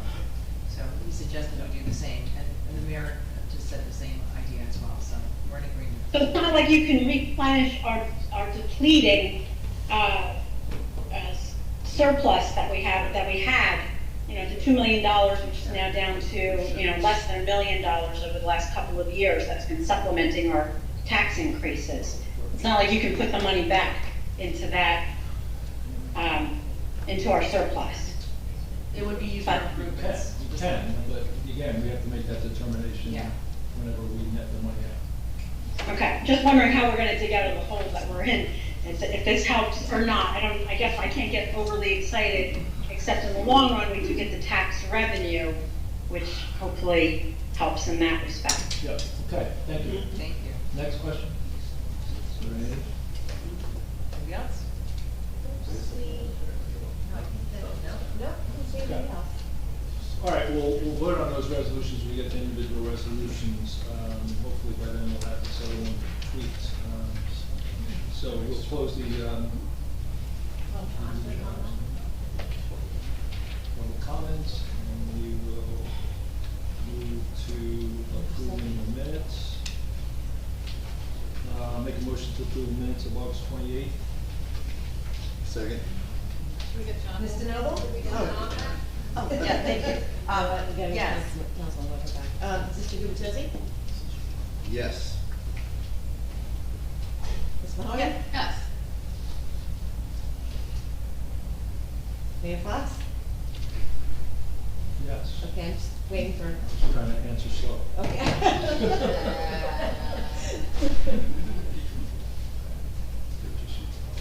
Thank you, Barbara Kenny, for that reminder. She kept on saying John. I'm like, what are you saying? Oh, John, yeah. Get back to work here. So how about the weather, everybody? It was lovely today. It was definitely a 9/11 Hey, day. while we're waiting, I revised the resolution for the, Oh. for moving forward, so if you guys want So actually, to do talk you about want that to before those John two resolutions? resolutions while we're waiting for? Oh. Yeah, sure. Did you want to make a motion to move them up? Yeah. Okay, that's fine, good idea. So resolution, let's start with resolution 2024-17. We need John. No, you can't vote. What about My notion is you could do my exercise without John. No, we should have public comment though. on agenda items? Oh, yeah, he's right. Okay. Well, you can start that too, that works. All right, we'll wait for John. Let's just see those minutes. Yeah, let's put this. Okay, let's do that, yeah, we get that done. Where did he go? Did you go across the street here? Makes me feel good as the lawyer that he really refused to see. There you go. Just say you want to be in the other room. He's coming. Thank you, Okay. Council. Welcome back. Welcome back. Everybody's smiling. You feel like you went really far away? We didn't know where you No, went. you're excellent that you went far away, so you weren't earshot, so we're admiring that. Councilor Weber, you're the last one. I need approval of minutes. Approval minutes for August 28th. Right into it. I'll say yes. Okay. Thank you. Okay, public comments and questions pertaining to 9/11 agenda items only. 5-minute limit. Thank you. Any questions on agenda? Yes. I'm Beth Kepler, 504 Central Avenue.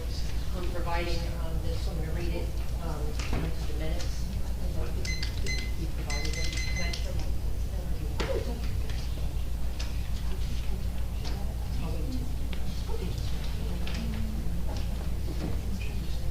One of each, Beth, or? Yeah, there's 2 pages. Oh, gotcha, okay. Thank you. Want me to start? Okay, today I stand before you, this borough's legislative body, to discuss a critical matter that is fundamental to the prosperity and harmony of our beloved community, the enforcement of borough codes and ordinances. These regulations are not merely bureaucratic, they are the bedrock of fairness and equity in our society. Mayor Fox's tenure included his proposal to limit public speaking time at meetings. He supported the state gutting the decade-old Oprah law by attempting to pass a proclamation in support of Bill 2930. And when elected in 2021, one of his first... Ms. Kepler, I'm sorry. It's regarding Code Ms. Kepler, 45049. Could I ask you a question?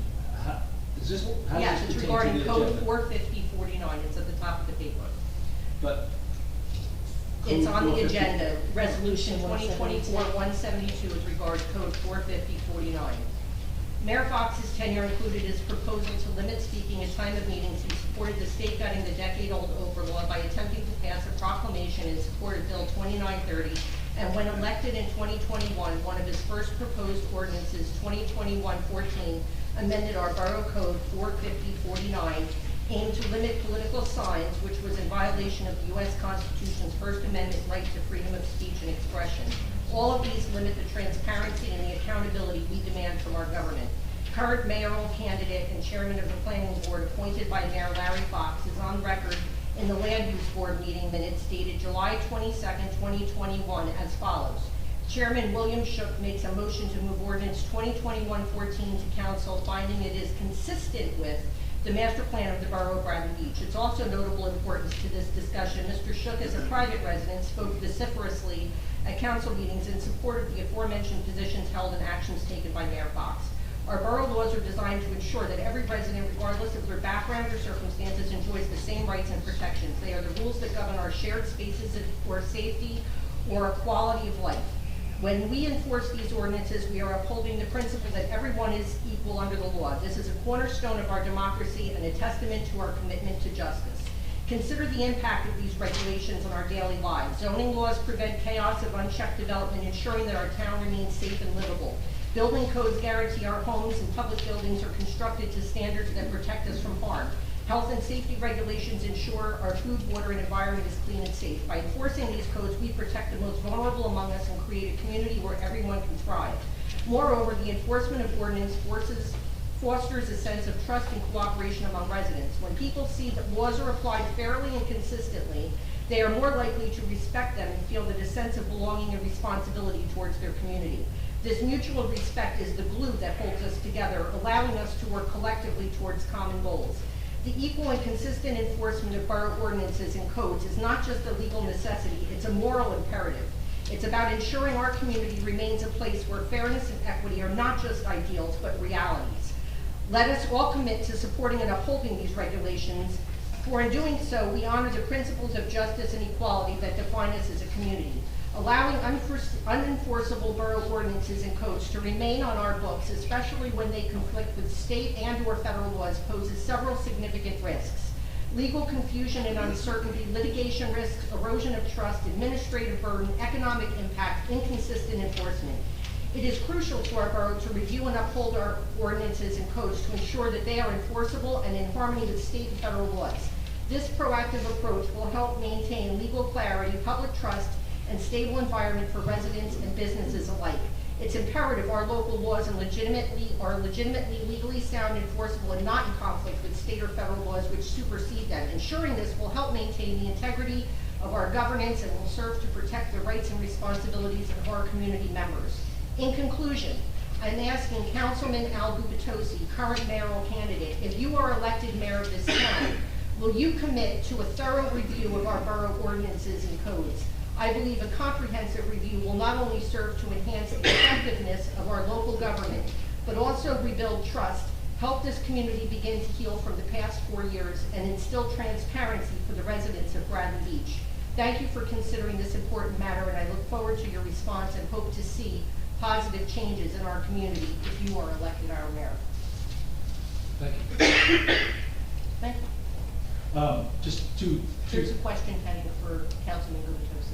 Okay, and I have a comment relative to your. I'm not interested in your comment. Well, you're gonna have to be interested in it. I'm not. because you're gonna hear it. You could speak to it, I'm not interested in what you have to The say. first thing is the Oprah law that you talked to. I'm not the one who put the Oprah. When you were absent, you put forth Oh, I'm sorry. yes, you wanted to support, you were not here that night, and the council rewrote, and we wrote our own. Ms. Keppel, I didn't put that on the agenda, so I'll just put it on the record. I did not put that on the agenda. I did not put that on the agenda, number one. Number two, the political signs comment that you're making, that sign ordinance was led by Councilman Weber in 2021, not myself. But you as mayor are in charge of the codes, and if you review, what I cited was the meeting dated July 22nd, 2021. You were involved in the ordinance, and once it was open to parsing and language was allowed to be tweaked, there was an opportunity for that to be addressed. Correct, And but you are the highest.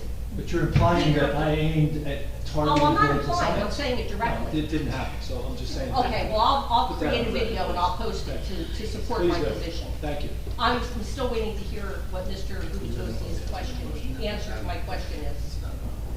So Ms. Kevler, number one, I applaud your passion and thank you for your comments. I read ahead so I could kind of see where you were going, and I saw that you were going to ask me this question, and I had a second or two to propose an answer. I'm sorry to put you on the spot. That's okay. My answer is I'm not going to use this dais to do any sort of campaign promises. It's just not appropriate, not fair to other folks who are campaigning. I can say that we as a council, and I'm sure in the councils in the future, we're all committed to reviewing our ordinances and making sure that they are current. I know they're not far from perfect, and I know there's a lot of work to be done, but again, as a part of this council in general, I think we're all gonna keep working to make our ordinances better. That's all I can really tell you at this point. That's what I needed to hear, and I thank you for your time, sir. Thank you.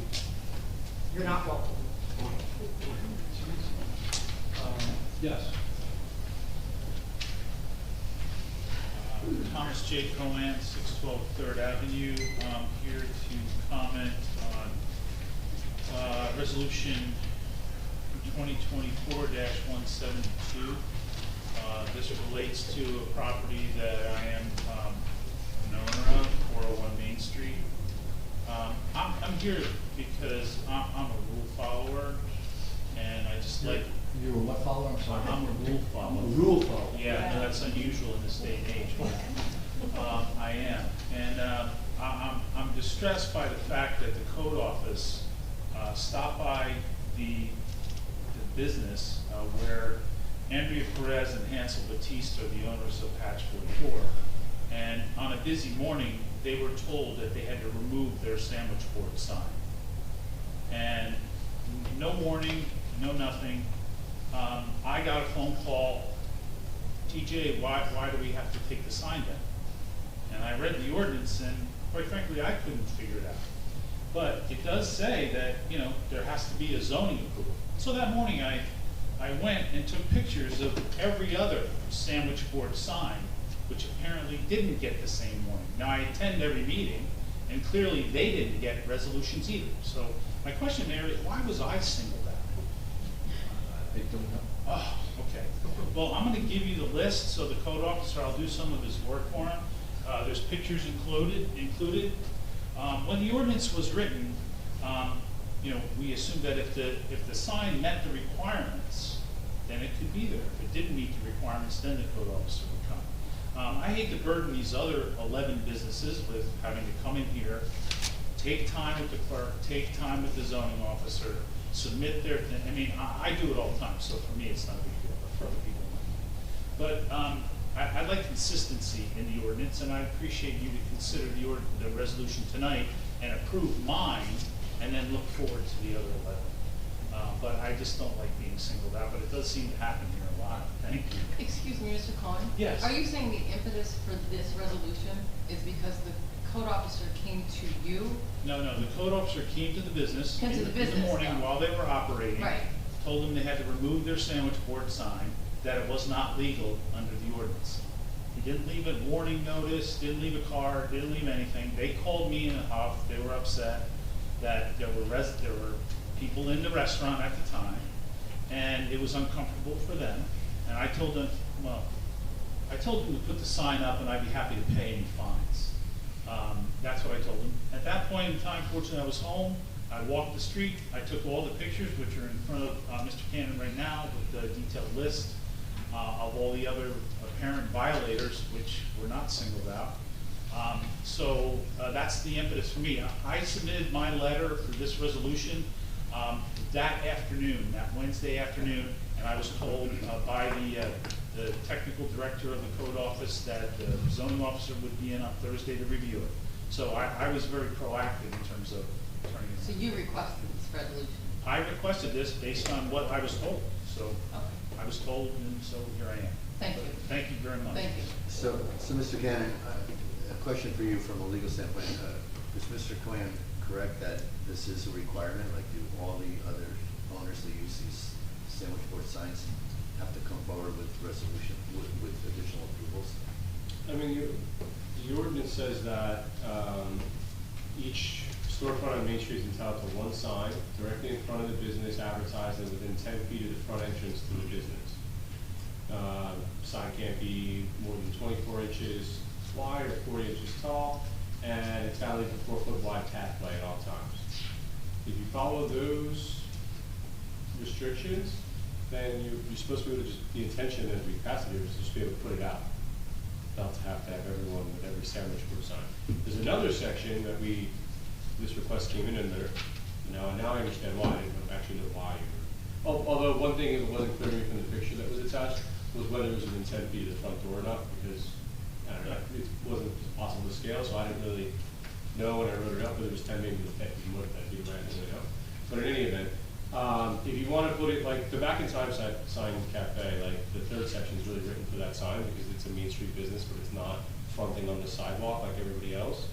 And it says that you can put it on a public property or thoroughfare if there is no reasonable location available directly in front of the business.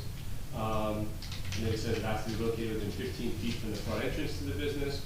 But the council has waived those kind of provisions once it gets to that point.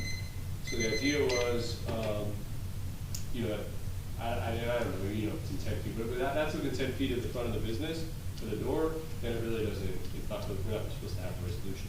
But at the same time, if we don't put it on the agenda like we talked about earlier, then we couldn't give you your resolution, right? So it's on there, so I'm open, you know, Eric and I prepare everything, so I'm open to, you know, what the council thinks about it. It's your ordinance at the end of the day. My understanding when I wrote it at that time was that it was, if it was in front of the store, you could just put it out. And, you know, and there's other provisions in here too that you have to take care of it. It can't fall down. You got to maintain it, things like that. But that's applicable to whether it's a sandwich board sign or your big lit sign in front of your business too. That's generally applicable to everything. But I'll let you guys talk about it. It's your ordinance. What was the problem that the code enforcement officer had with the sign? That it was just out there, or did he say it was not 10 feet within the building? Does the code enforcement officer not know the ordinance? Oh, they're not. I was just wondering if there's a citation written. Yeah, the ordinance is from 2021, and now it's 2024, and I get a violation. I just didn't know if there was like a citation written saying it wasn't within 10 feet, and then I'd say, well, if Mr. Cohen, if the business agrees to move it within 10 feet, then if we don't want to do this, he'll just say, we'll move it where it needs to be. I just, you know, I don't know. It's in a conforming location. So, I mean, I'm just trying to understand before we vote on this, and it just feels like we had, it was a conforming location. Yes, sir. Mr. Cannon, the way you read that, you know, the mayor did reference that Mr.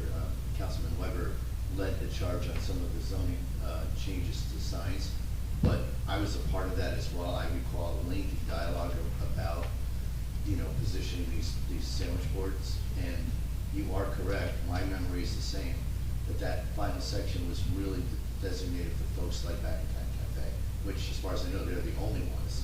But to the extent somebody else couldn't position their sign properly, we were giving them this opportunity to get approval by the council. That's my recollection. Like, if you took a string from the door that's 10 feet long, then everyone could do whatever they wanted within their little area.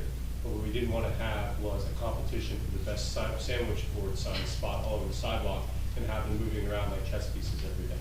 So that was the idea behind it. So it was in that arc, and we really want to try to bust people's chops in plain English. I'm just afraid that if we vote favorably on this, you know, voting in favor of Mr. Cohen's request, we're kind of then putting in place and I'm sure this was Mr. Cohen's intent, we're kind of putting in a requirement then that every other store owner is going to have to come to us with their sandwich board request. And that's if I can, sorry, let me jump in here. I sent an email telling everybody our code enforcement or zoning person is misinterpreting the ordinance. The only part that applies to coming into here is, like Greg said, somebody like the Back in Time Cafe that cannot physically put it in front of their business. That's the only time. And I asked that this get removed from the agenda, and it wasn't, so now we spent 20 minutes talking about this sign. And when we get to there, I'm gonna make a motion to table this, and so maybe we can stop talking about it, save everybody some time, because this is a big waste of time. John withdraw. Well, we're not there yet, so I can't say anything. It's okay. I just want to make sure my sign's okay. Just so you guys know, it's still on there because no one talked, like I didn't talk to you about this. No.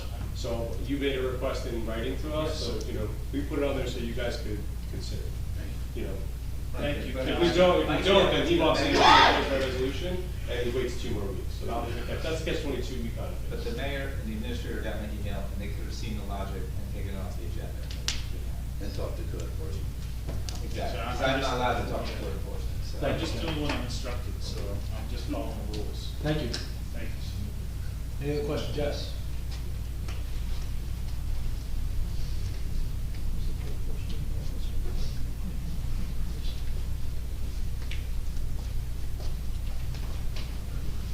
Nancy Meadow, Ocean Park condominiums.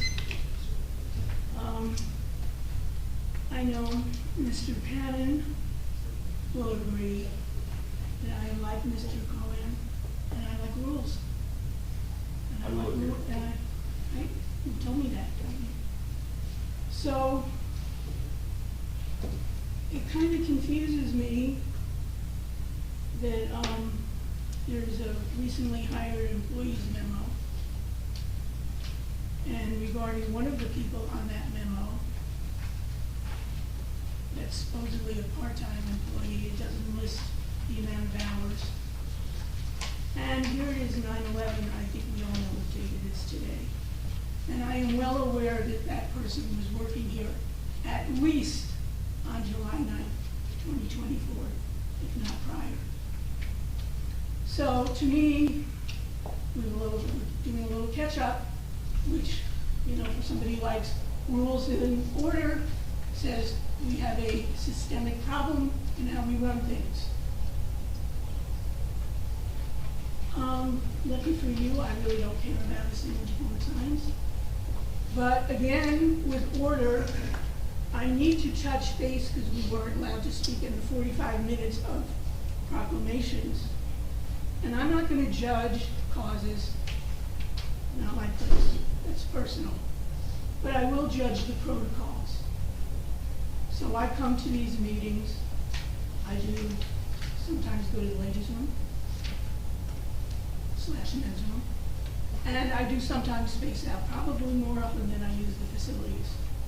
But I never remember us authorizing the turn the town steel. So I want to know why and how and who thinks it was appropriate without permission, or who gave the permission that we never discussed to tie these ribbons around town. Because here's the first in my recollections that we're bringing it up. And those ribbons have been up for at least 11 days, if not longer. So again, this just underscores for me the lack of rules and protocol and the chaos that is rampant in our town. Thank you. Okay, there's no other questions on the agenda. We'll move to the next item, which is ordinances. That's guys, sorry. There are no ordinances for introduction or adoption, communications on 2 recent hires. We'll go to the consent agenda. There are no. I have a question on the hires. So, these hires, was the money for these hires, were they added to the budget, or how is that being done? There were some replacements and including the budget. But I thought the DPW people that we lost, we weren't planning on replacing. We have not replaced all of them, but we've lost a couple of people, so we have done some replacements. But I thought that the money that we were saving on DPW, we were going to save by attrition, and now we're hiring somebody back. Saying that we had more attrition than we had budgeted. When we should. Okay, and the other, in the admin system, that's budgeted for as well? It doesn't change the budget? Yeah, we should have actually done one in June. Everybody, that was my oversight, so that's why I put her on there, just to throw it out there. But Eric, I don't think that would have changed the budget, because the budget was developed. Oh, yeah, as far as the budget, No, yeah. yeah, no, I'm not talking. I'm just saying, that was my oversight for originally not doing a memo for her. Okay, individual resolutions, we have an amended 2024-170. I'd ask Mr. Cannon to read that amended resolution.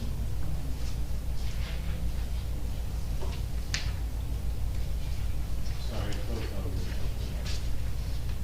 Glad I closed the Senate. So this is a resolution authorizing the borough administrator / qualified person agent to advertise for bids for the demolition and disposal of all structures located upon 319 Lorraine Avenue.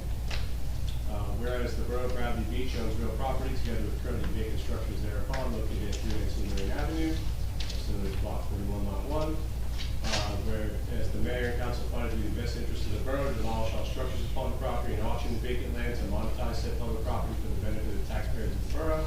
Now therefore be it resolved that the mayor and council of the borough of Bradley Beach hereby authorize and direct the borough administrator or qualified person agent to advertise for bids for the demolition and disposal of all structures upon the property in in accordance with all applicable laws and regulations.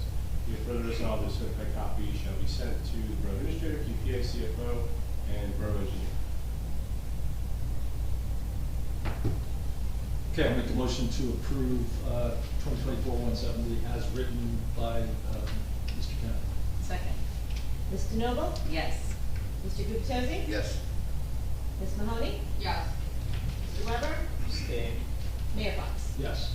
2024-171, authorizing the filling of a development application for a major subdivision and recording of deed restriction as the borough-owned property located at 319 Marine Avenue. Make a motion to approve 2024-171. Second. Ms. DeNoble? I'd just like to give a brief statement before I vote on this, so people know the history of how this got to be on the agenda this evening. On October 25th, 2023, at the council meeting, the entire council agreed to move forward to get a preliminary approval for the subdivision from the Land Use Board. On October 29th, 2023, after that meeting, Dennis Mayer, the land use chairperson, sent an email stating auctioning off the whole parcel without the town establishing a subdivision first may open an outcome that doesn't meet the best or better results of the town. October 31st, I wrote an email to the mayor requesting a plat to be prepared by CME and an application for a preliminary major subdivision plan to be approved by the Land Use Board.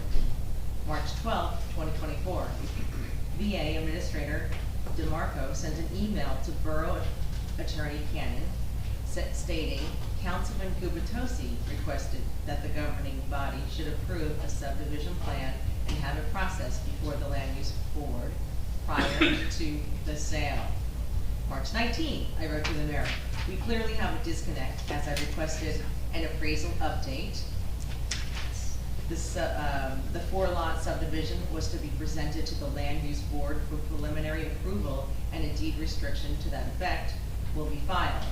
The Land Use Board application for preliminary site plan approval should be submitted immediately.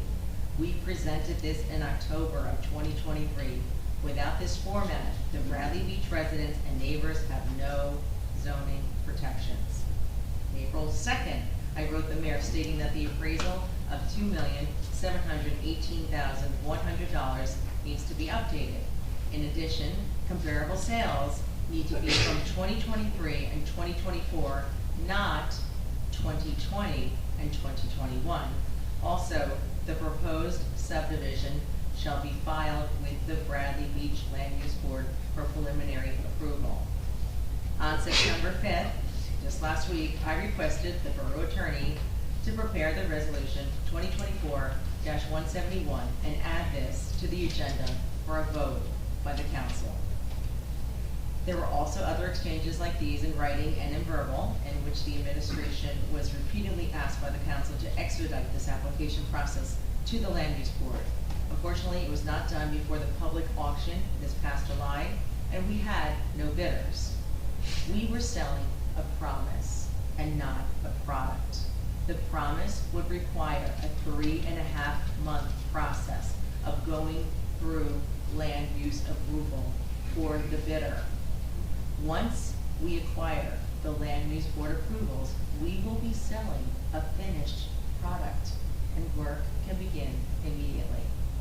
I am approving this resolution tonight as it will protect our residents and neighbors. I just wish we could have done this last November, and I'm voting yes. Thank you. Mr. Gubatose? Yes. Ms. Mahoney? Thank you for articulating that, Council President Snow. Yes. Mr. Weber? Abstain. Mayor Fox? Yes, but I'll make a comment too, that number one, you made a request to Council President to update the survey, or the appraisals, which we did do. Yes. And there's enough stall and delay here to go around. If I look at when we approved moving forward with the demo clean plan in December of 2022, we proceeded to get those steps done, and then from about April, May through that October timeframe, there was kind of radio silence and nothing happened. And there was a lot of work that was done to get to that point. So I think there's enough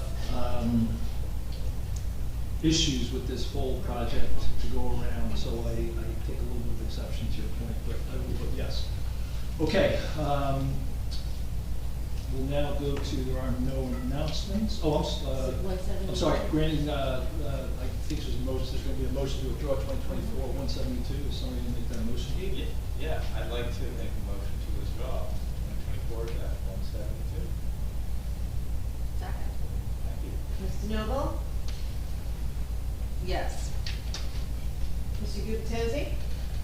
I'd just like to add that after we vote on this, that someone inform code enforcement about this, the releasing of this particular ordinance, and I would vote yes. Ms. Mahoney? Yes. Mr. Weber? Yeah, I'm gonna make a statement. I would like our code enforcement, zoning, whomever, I can't imagine taking an action like this and it not occurring to that person that all the other signs around town have not gone through this process. So I hope they can see the error in their ways. I hope it was a simple misreading of of our ordinance, but I hope that person, whoever it was, apologizes to the business owners, and I will vote yes. Mayor Fox? Yes. Sorry, follow up 1 second. Okay. Okay, we'll move to mayor and council comments.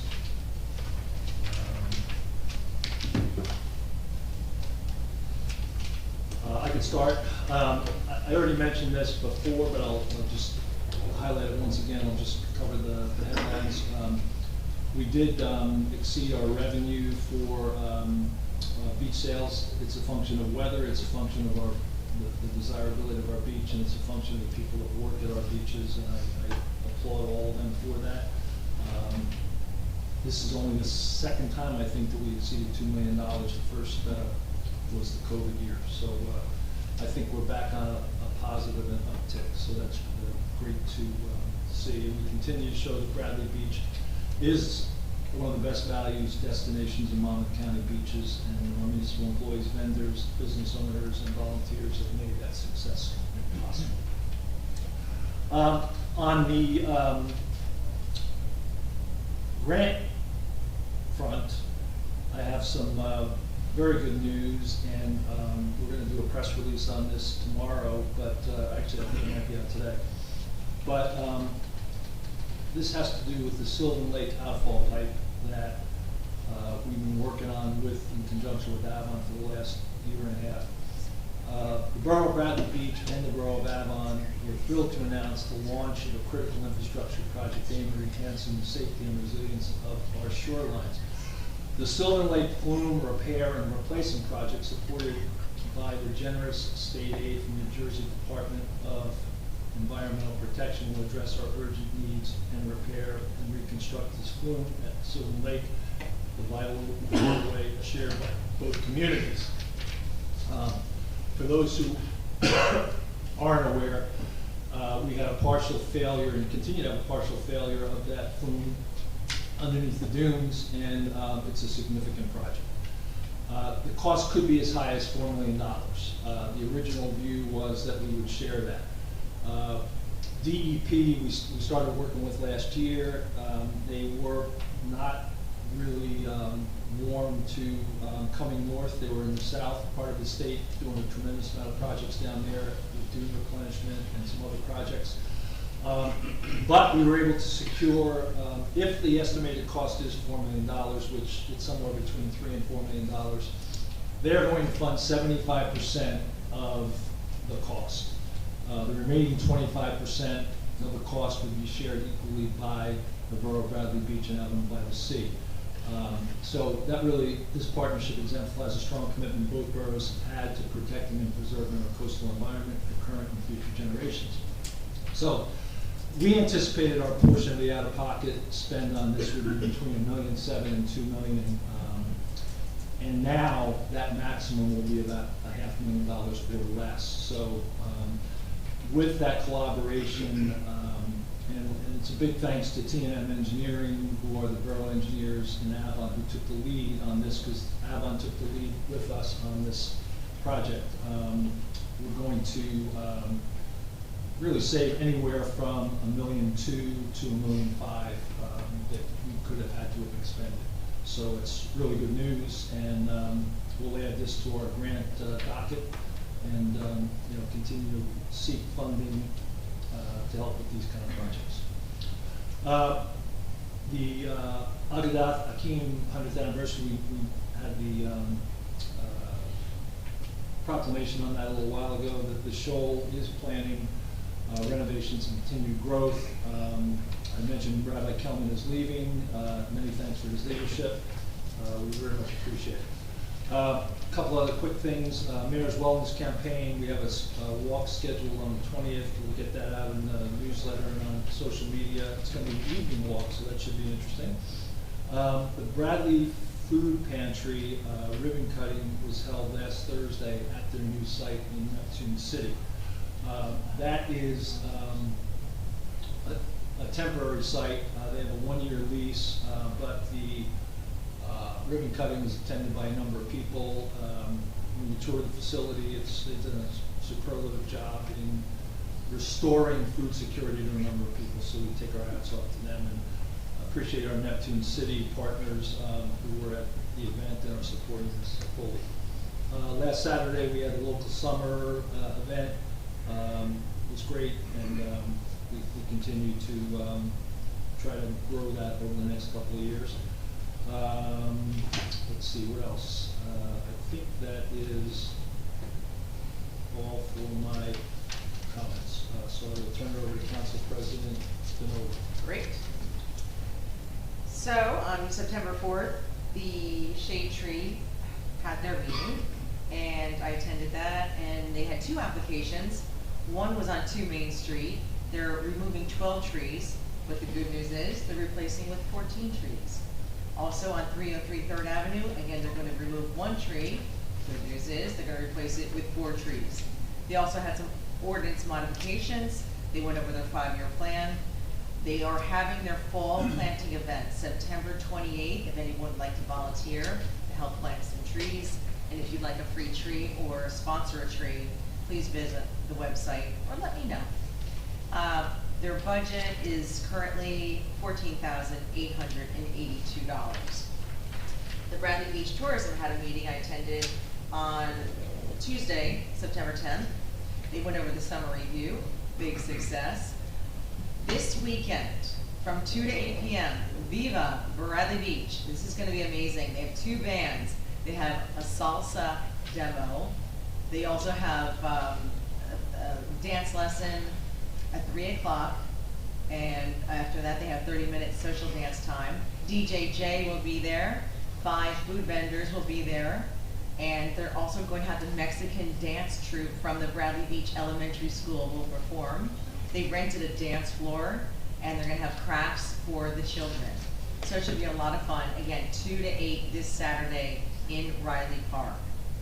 They also are going to be doing a summer survey. They also discussed their upcoming events in the fall. They had the Bradley Boo, the Mary Market, the tree lighting will be December 1st, and they're talking about doing a jazz festival in February, and their current balance is $68,000. Now, the Board of Ed did not have a meeting, but I did want to mention, I got a text from the superintendent, and he sent this to Chief Arnold as well. If you can't really see it, but it's the police in front of the school, and along with Tree of the Month. And he sent this to me with a little message that said, Bradley Beach Elementary School, Bradley Beach Police Department, and the Shade Tree Commission working together. Thanks to the community support to make sure we had a great opening day. So kudos to everyone around, and good luck to the students this year. And that completes my report. Thank you. Councilor Joseph. Thank you. I'd like to lead with the police report from Detective Lieutenant Browning. Thank you, sir. As I am the liaison to the police department. And the police arrested a juvenile from Asbury Park and linked him to 7 motor vehicle burglaries and thefts in Bradley Beach.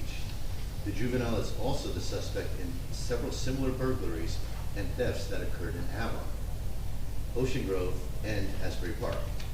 The investigation is still ongoing, and several other accomplices have been identified with charges pending with the juvenile court system. An Asbury Park man was arrested for a theft that occurred at the Bradley Beach Library after police identified him utilizing the new law enforcement notification and sharing program, which has been provided free to all New Jersey police agencies. This system enables police to network with surrounding agencies in a modern and real-time way, and enables any officer on the system to provide real-time feedback on crime alerts.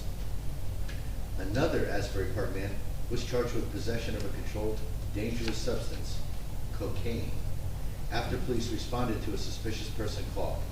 The man was additionally charged with possessing open alcohol and had an active contempt of court warrant. Yet another Asbury Park resident was charged with theft of a bicycle and was linked to a previous bicycle theft that occurred last month. Finally, an officer from our K-9 unit was deployed to Eatontown to assist in the track of a burglary suspect, and police arrested one more individual on an active contempt of court warrant. So, Detective Lieutenant, it seems like you were quite busy, you and the rest of the department, after I had no report to give at our last meeting. You more than made up for it this meeting, so thank you. I also just want to congratulate the congregation at Akuda Hakim for reaching their 100-year anniversary and wishing them another 100 years of peace and prosperity. I do want to comment briefly. The mayor did a wonderful job describing remembrances for 9/11 as we all, most of us, if not all of us, remember that day. Many families lost loved ones in the horrible attacks that occurred during 9/11. Still many others, including heroic first responders, have lost their lives since, many suffering excruciating disabilities and poisoning from their work to rescue victims and in the cleanup aftermath. I'd like to offer this quote in remembrance of these tragic events. And the quote is, "We will remember every rescuer who died in honor. We will remember every family that lives in grief. We will remember." I also want to thank Mayor Fox because I heard through a resident that the borough has agreed to and is currently flying a Remembrance 9/11 flag at the beachfront. I believe the flag was raised today, and I'm told that the borough plans to fly the flag for 5 days. I guess my question, Mr. Mayor, really, is would it be possible for us to extend that, flying of that flag through the end of this month? I don't know, is there a reason we could not do that? I'd go ahead and contemplate it, except that we usually fly it for a week. That's kind of what we do as a practice. So, Well, that's not The an answer. resident requested to be in one. yeah, it's true the resident who purchased the flag for, I believe for us to fly it, did request longer. I mean, I don't know if there are any, I wasn't aware of any other reasons that would preclude us from flying it, and so, I'd like to make a motion of the council to just ask if we can fly that flag through the end of this month, just in remembrance of this date, September 11th, 2021. So I'd like to make that motion that we keep the flag up through the end of September. Is there a second? Second. Mrs. Noble? Yes. Mr. Gubatose? Yes. Ms. Mahoney? As someone who's standing under the south tower when the second plane hit? Yes. Mr. Weber? Yes. Mayor Fox? Yes. Thank you. I am a liaison for the Silver Lake Commission, and I just want to announce, I thought I saw a Silver Lake Commission member here for so long, but anyway, I believe the next meeting is next Wednesday, September 18th. And as I've mentioned in prior council meetings, there's a lot going on there, a lot of good stuff, I think. a lot of planning and organizing around the ultimate dredging of the lake and securing funding to accomplish that dredging. And for people who are going to these meetings and who are familiar with the history of the lake, it's very exciting because it's been 20 years, more or less, that people have been talking about dredging, and we're securing funding. We've got some really elite experts that are working with the commission. I don't know what next week's meeting holds, but the last few meetings have been very exciting, and they welcome attendance. So if anyone else is interested, it's 7 p.m. September 18th here in Borough Hall. I have to comment, my final comment for this evening is a comment about Local 152 and the negotiations. It's difficult to explain to our residents how disenfranchised our council is as it regards Local 152 negotiations. This contract is closing in on 2 years without resolution. The mayor will not allow members of the council to participate in the negotiations as prior mayors have allowed. The council must ultimately approve the negotiated contract, and yet the mayor refuses to let the professionals who represent this council share any meaningful information with the council. We have no understanding of any meaningful information. We have no understanding of the current status of the proposals for the union and for the borough. On August 21st, I personally asked the administration to prepare a brief side-by-side summary of the current proposals for the council's review. You can probably guess how the mayor responded. About a week later, 9 days later, on August 30th, the mayor answered, "The administration will provide information on the proposed contract with the council once negotiations are finalized." I feel that any reasonable council participation could help resolve these negotiations. Given the terrible lack of success by the borough's professionals, why won't Mayor Fox try something new? Why are we continuing to pay our labor attorney fees that will likely exceed whatever the final cost of a negotiated wage increase might be? Nothing the mayor is doing here makes sense. His dictator-like control, coupled with his total ineffectiveness in delivering results, makes no sense. It is a disservice to the borough, our residents, and to our employees. Thank you. Thank you. Councilwoman Mahoney. Thank you. Let's see, the Environmental Commission met on September 9th. The commission continued to discuss Bradley Beach's participation in Sustainable New Jersey. There will be a beach sweep on October 7th from 9 to 12:30, 9 a.m. to 12:30 p.m. Come on out, help us clean the beach. You can sign up by going to cleanoceanaction.org and downloading the waiver, or you can come to the beach sweep at 9 a.m. at the gazebo, and we'll have waivers for you, or you can reach out to me and I can tell you how to do it. The Land Use Board will meet on September 19th. I'll tell you later what happens there. I didn't know what Councilman Guptosi was going to talk about, but I wrote something that I'd like to read. As we move forward with the disposition of the 319 Lorraine Church property, I would be remiss in not mentioning something important to our small borough that as yet remains unresolved. That is the status of Local 152 contract. Part of the joy of living in our small borough is the quick response of our police, EMS, and fire. None of that would be possible without our amazing dispatchers, who answer the lines 24/7 and dispatch our police, fire, and EMS to issues larger towns wouldn't have the time for. Burgers on the grill about to catch your house on fire? We'll get someone right there. Ducklings caught in a drain? We'll send someone on dispatch.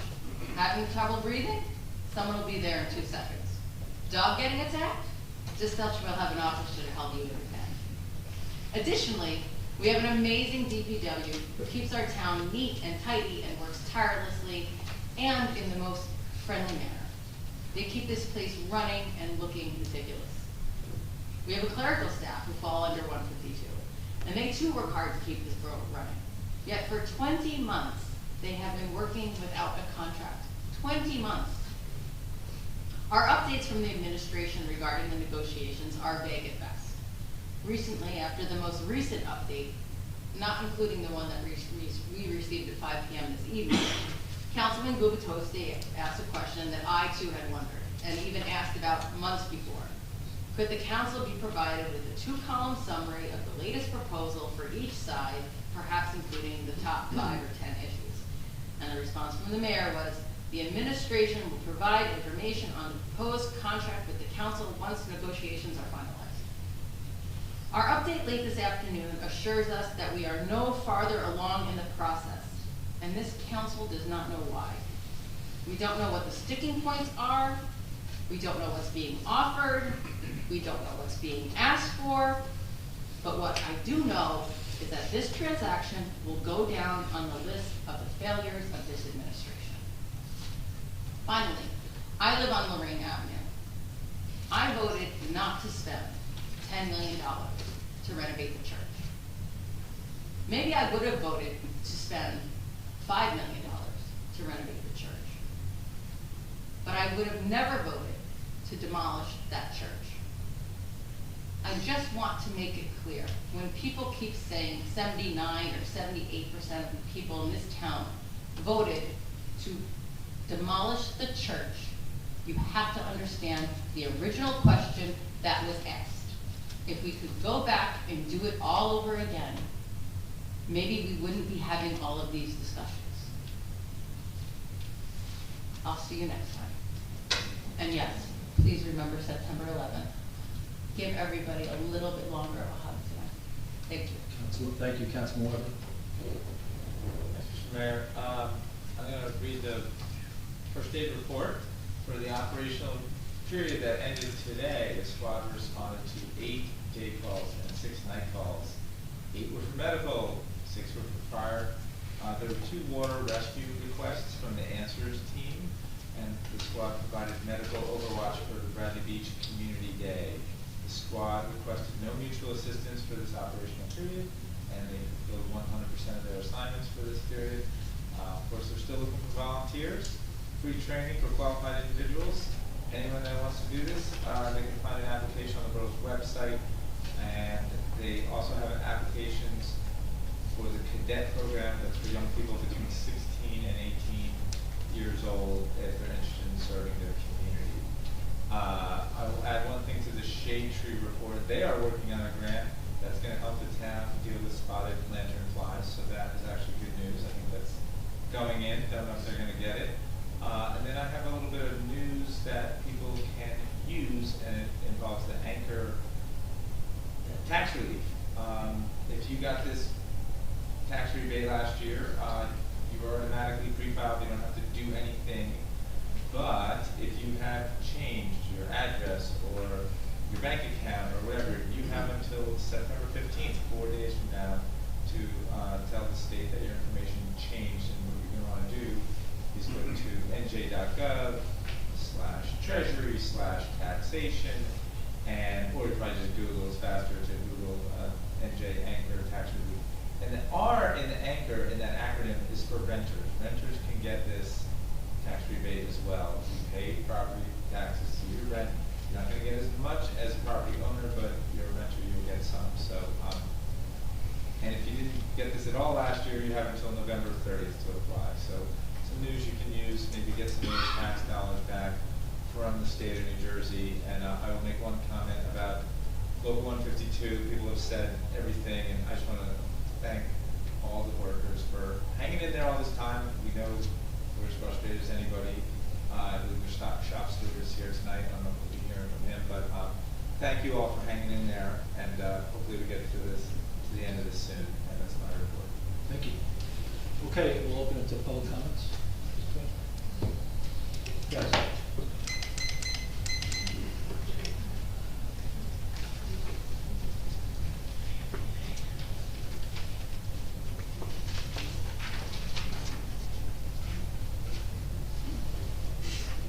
Nancy Meadow, Ocean Park condominiums.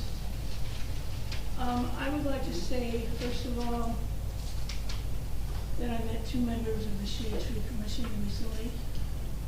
They were knowledgeable, kind, helpful, professional.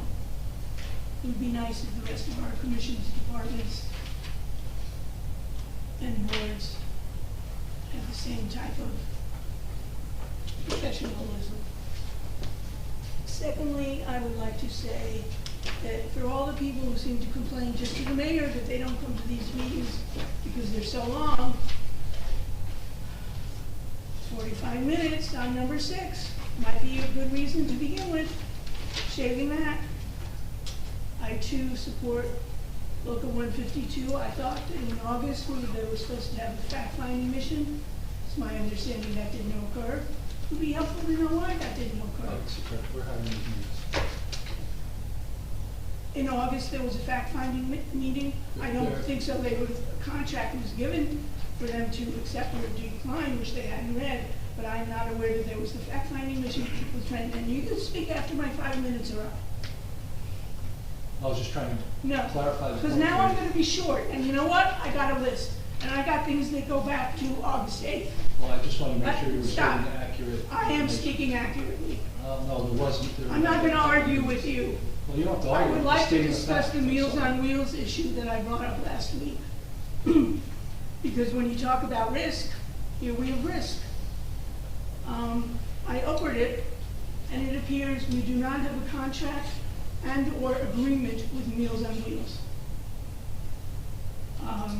Therefore, we don't know the start date of it. We don't know the end date of it. We don't know what we agree to provide and what they agree to do. But we paid over close to $200 in a repair, and I would say, what is our risk? What if our equipment falls on them? What if the food is, I mean, I could go on and on and on, but the bottom line is, we have nothing in writing. So, it's somebody's job to get something in writing. Because we are now, as a town, at risk. And again, I don't stand here and dispute or judge whatever these services or nonprofits are. So, somebody is letting something fall through the cracks. I was given a phone number and a website, but again, that's not my job. And again, I'd like to make it really clear that the Bradley Food Pantry does not belong on our website, does not belong in discussion here. They are not part of Bradley Beach. They are not located here. So that needs to change, as I say all the time, along with other things on the website that seem to be missing. I mean, I've said this 3 websites ago. I don't know why transportation is never on there. Like, we're easy to get to. Train schedules, bus schedules, and now the Easy Ride, which helps people who are ill or old get to their doctor's appointment. That's not on there. I would think there's got to be somebody with all the employees in this town that can get good, accurate, simple information on that website.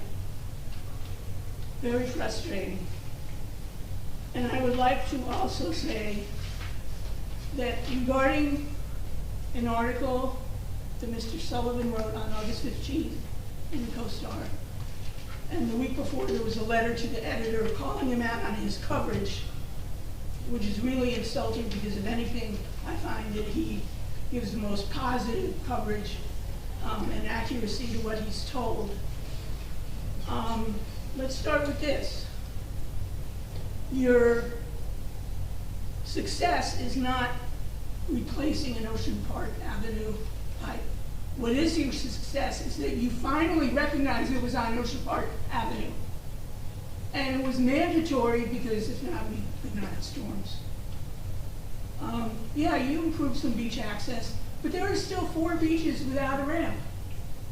Pull out the stairs, put ramps. It's very, you got a surfer, well, you won't be here to spend it. I would also like to mention, I did that one already, that's good. So don't go there and say that a young journalist is not treating you fairly, when he clearly does all of your quotes accurately from what you say. Thank you. I will abide by the bill. Thank you.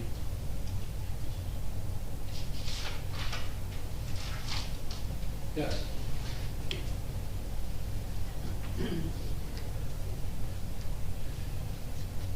Eileen Shishia, Swenshaw, Fourth Avenue. Council President, did you mention Mr. Fahrenbach's name attending, representing us to Avon? Yes, I did. And when did he, I'm surprised that I heard his name being mentioned to represent us. I thought, all right, I know I can't ask a question, I'm just saying, when was it? Oh, I can. Oh, okay, thank you. Is he still on the payroll? No, he's a volunteer resident. And if he was how long has he been a volunteer? I think since he left the position. And how many hours a week is he volunteering? I don't know, but I know he's part of the 319 Lorraine team. I know he's part of the budget team. I think the negotiating team for the DPW. And is our acting BA also attending these meetings along with him? I'm not sure of that. Can anybody answer that question for me? Mr. Mayor? Yes. Why, if we have an acting BA, why is it necessary for Mr. Fahrenbach to still being a participant as a volunteer? Because Mr. Fahrenbach brings tremendous value to this community. By whose? By whose? It's pretty insulting, talking about a resident. You just insulted the BA. You just insulted us. May I just continue? That if he brings so much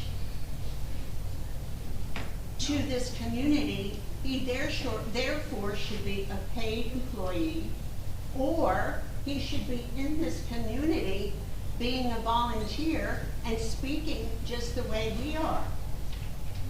No, why not?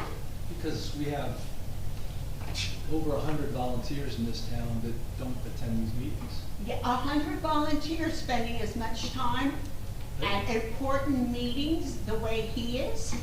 How do you know how much time Mr. Fahrenbach's spending here? It's marginal. Marginal?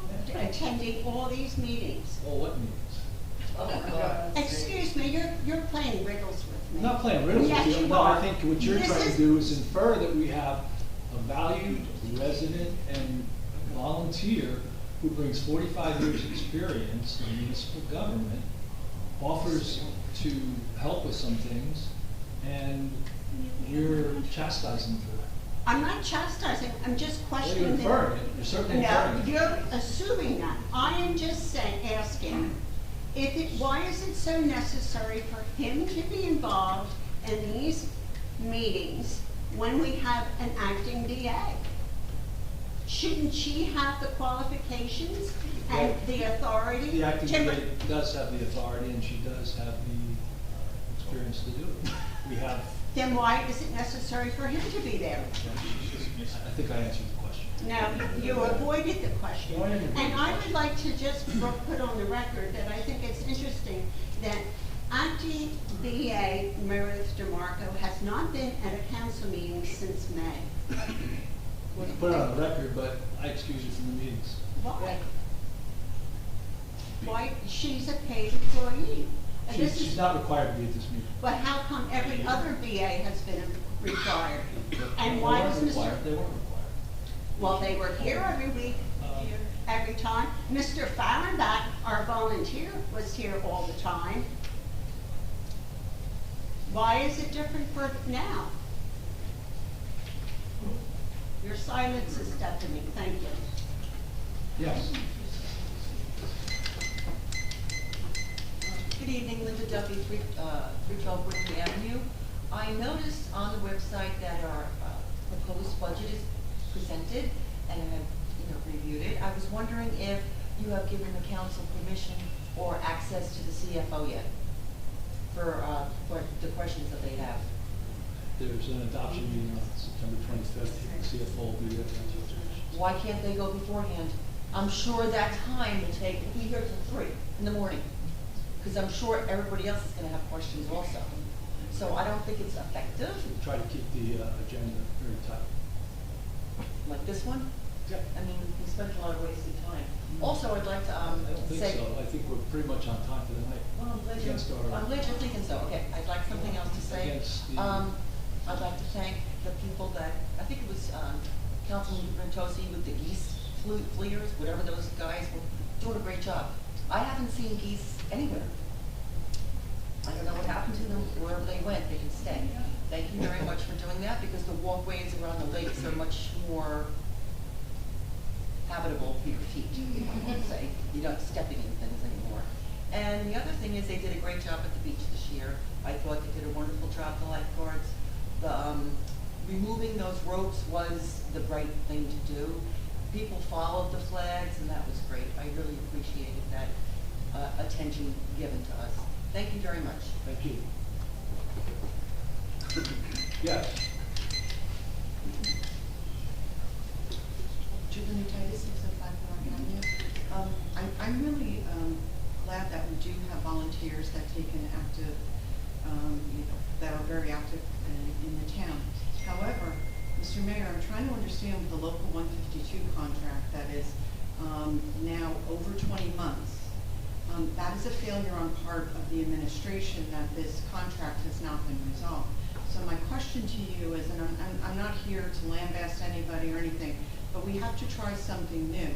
Now, we just had a discussion about Mr. Fahrenbach is a volunteer person, and he's in these high-level meetings on some of the most important projects in town with the church and Local 152. But we have 4 duly elected council members and are representatives of the town of Bradley Beach. Why are they not being allowed to participate in these critical conversations with Local 152? When they gave a presentation here months ago, they had even implored you to let people get involved. So my question to you, Mr. Mayor, is why are we not having our duly elected officials and not a volunteer? And also I have to say, our labor attorney, 20 months, we the taxpayers are footing the bills for all this. Why can't our duly elected officials, council members, President DeNoble, Mr. Gubitosi, Ms. Mahoney, and Mr. Weber participate in the bargaining? We'll let the process play out, and I think we'll be successful. For 20 months, that is not successful. Depends on how you. Well, 20 months is not successful. No, it's disappointing, but we well, still. It is, so why wouldn't we try something new? Still. So it's not working, so why shouldn't we try something new? I'm not sure you really say it's not working. Well, it's 20 months. The union has implored to have better talks. They have asked for the duly elected council members to participate. I would think that you would, as you said, you're disappointed. Let's get this done. Why not try something new? It's not working what's going on. Let's remove a volunteer and let's put our duly elected officials in there. Can you please look at me as I'm talking? So that is my question, is let's try something new. Let's put, let's all collaborate, partner, and let's get this done once and for all. Our DPW, our dispatchers, and everyone else in the local are instrumental to the operations of this work town. Absolutely. So then why are you standing in the way of progress? I'm not standing in the way. Then can you make a commitment to everybody here right now that you will allow our duly elected officials? Mr. Fahrenbach is not an elected official. He is a volunteer. We have duly elected officials.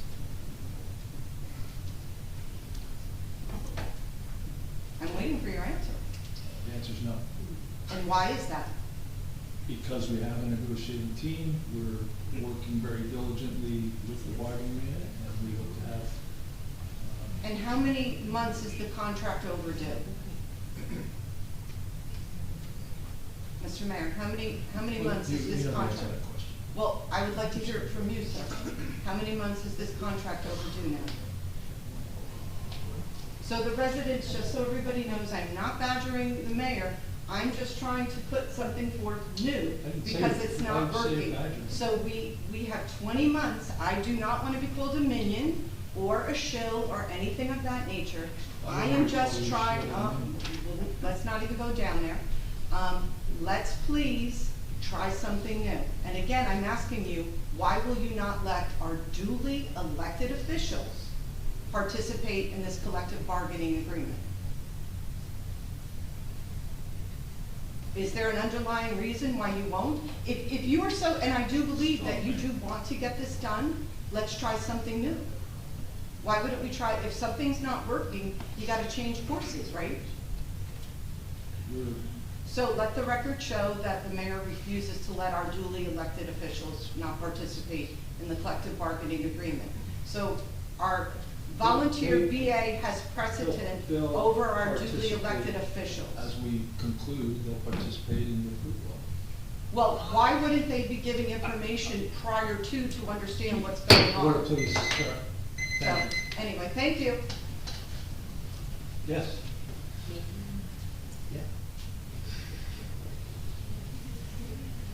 Beth Kepler, 504 Central Avenue in Bradley Beach. Some of you may know I have a YouTube channel under my name, Beth Kepler, and I like to research, and I've been connecting some dots, and I'd like to share some information with the public that I uncovered. As you all know, let's walk down memory lane and connect some dots. In September 27th of 2023, Mr. Fehrenbach tried to explain the missing $17,000 invoice of Marin Valek, the social media consultant. Do you all remember that? Well, that $17,000 missing invoice for social media consultant Marin Valek was separated out from the approved bill list. The bill was never reintroduced, and I've asked before, was this bill ever paid, and if so, when? Because as we all know, we do have we changed and had a resolution to lower everything to $4,000, and it has to be approved through the council, which is, by the way, not updated. That passed, and it's not been updated on the current code on the system. But the individual billing for the $17,000 is the daughter of ex-Keensburg Borough Attorney John O'Bennett. Kim Humphrey was Keensburg's business administrator prior to becoming the Borough of Bradley Beach's business administrator. And according to Larry Fox at that meeting, Kim Humphrey contracted Marin Valek to do $17,000 worth of consulting work for the borough. And of interest, Marin Bennett's sister, Valek's sister, is Megan Bennett Kelly, and she's the Borough of Bradley Beach's bond attorney. And she was discussed in the February 14th, 24 borough meeting. And that makes two daughters of John O'Bennett, Keensburg's ex-borough attorney, and Kim Humphrey hired to do work for the Borough of Bradley Beach. And Resolution 2024-46 was put before the council to pass, and it had a discrepancy of $1.87 million. Larry Fox didn't know the tax rate for borrowing the money, yet he insisted the council had to vote on passing it immediately, or the borough could risk losing out on the opportunity to borrow the funds. None of the three individuals who drafted the resolution, the acting VA Meredith Margo, the CFO Ricky Gartz, or the borough bond attorney Megan Bennett, were present to answer the questions from the council. Kim Humphrey and Larry Fox hired Megan Bennett, who is the daughter of John O'Bennett. And let's remember that John O'Bennett and Kim Humphrey worked together in Keensburg. Are you catching are you following the little dots? So, as the increase, Just a point on excuse that. me, I'm speaking. Yeah. I don't have, there's no question pending. No, I don't want to hear anything. I wanted from to add you. to your comments. No, I don't want to hear anything. So John O'Bennett's resume is as follows. He was the practicing licensed attorney in New Jersey. He was the borough attorney for Keensburg in 2014, former municipal attorney for Colts Neck, Township, former Monmouth County Republican chairman, served as the Republican State Committee co-president of the New Jersey State Senate, the acting New Jersey State Governor in 2002, former business administrator and public works director of the Borough of Oceanport, the Borough of Lavallette business administrator, and the BA, QPA, and compliance officer for the Township of Dover in Morris County, and the business administrator of Woodbridge Township. So bond attorneys do get, like real estate agents, when they write bonds, they get commission on the bonds that they get and get boroughs to commit to. So that $1.87 million was probably quite the windfall for Maren Bennett. And coincidentally, guess what? The $17,000 Maren Bennett's that not our. Megan Bennett, I'm sorry, I get the two sisters mixed up. Megan Bennett, the bond attorney, she got a commission for the excess $1.87 million for the bond that you pressured our council into voting for because we might miss out on it, that blank check. And then, guess what? The $17,000 coincidentally equals the amount of money that you tried to put through payroll, which wouldn't have to come out of the budget general fund. Because you admitted on tape, and I have the video, where you say that Meredith said to put it through, I get them all mixed up. Kim Humphrey said to put it through as payroll. And that amount of money just equally equals the amount of money that Amy Hall says that she was docked in her lawsuit against you. What a coincidence. You're welcome. Any other comments? Yeah. Thomas J. Cohen, 612 Third Avenue. Mayor, I'm just distressed by your comments tonight about the 319 Marine property. You said there's plenty of stall and delay to go around. That's your quote. Yeah. Do you ever take responsibility? Ever? That does take some responsibility, sir. No, you're spreading. That's called spreading. Plenty to go around. So, it's time for you to step up, and we've had, the Leonard Guida situation, which you handled poorly, never took responsibility. We had Recyclegate, which you handled poorly, never took responsibility. We have the budget problem, which you have totally messed up and never take responsibility. So for you to say that tonight about these council people who've been trying to get this subdivision done for a year and now say there's plenty of stall and delay to go around, it's simply embarrassing. Does that apply to Mr. Fehrenbach? Because he's working on 319 Lorraine, Local 152, and the budget. Are you blaming him for anything? How about our I'm sorry, I'm not going to call her the acting BA. I'm going to call her the missing BA. Does the missing BA have any responsibility in this? It's really horrible. You need to step up and take responsibility. I do have some good news. The most amazing thing has happened since Leonard Guida left as police chief. It's incredible. I walk around town and I ride my bike around town, and the police cars go by and they wave to me. I can't believe this has never ever happened. And now it happens, and I want to thank you, Chief Arnold, because there's a gentleman nature, there's a friendly nature to the town once again, now that the Leonard Guida regime is done. Thank you. Okay, no other comments, we will. Somebody else. Oh, yeah, I'm sorry. That's okay. Mary's iPad, hold on, sorry. Mary's iPad, go ahead. Mary's iPad, $50. Mary Bax from 218 4th Avenue, Gasly Beach. I'm going to try to keep my comments as concise as possible, but there are several things tonight that have been discussed that continue to deeply concern me as a resident. First of all, and I don't know the details, but if we have targeted one business in town for, a sandwich board, that seems really petty. And I hope it's not the truth, because what does it say about our administration sending code officers to one business, when we all know there are several businesses in town that have sandwich boards outside in their sidewalks, as they should be allowed to.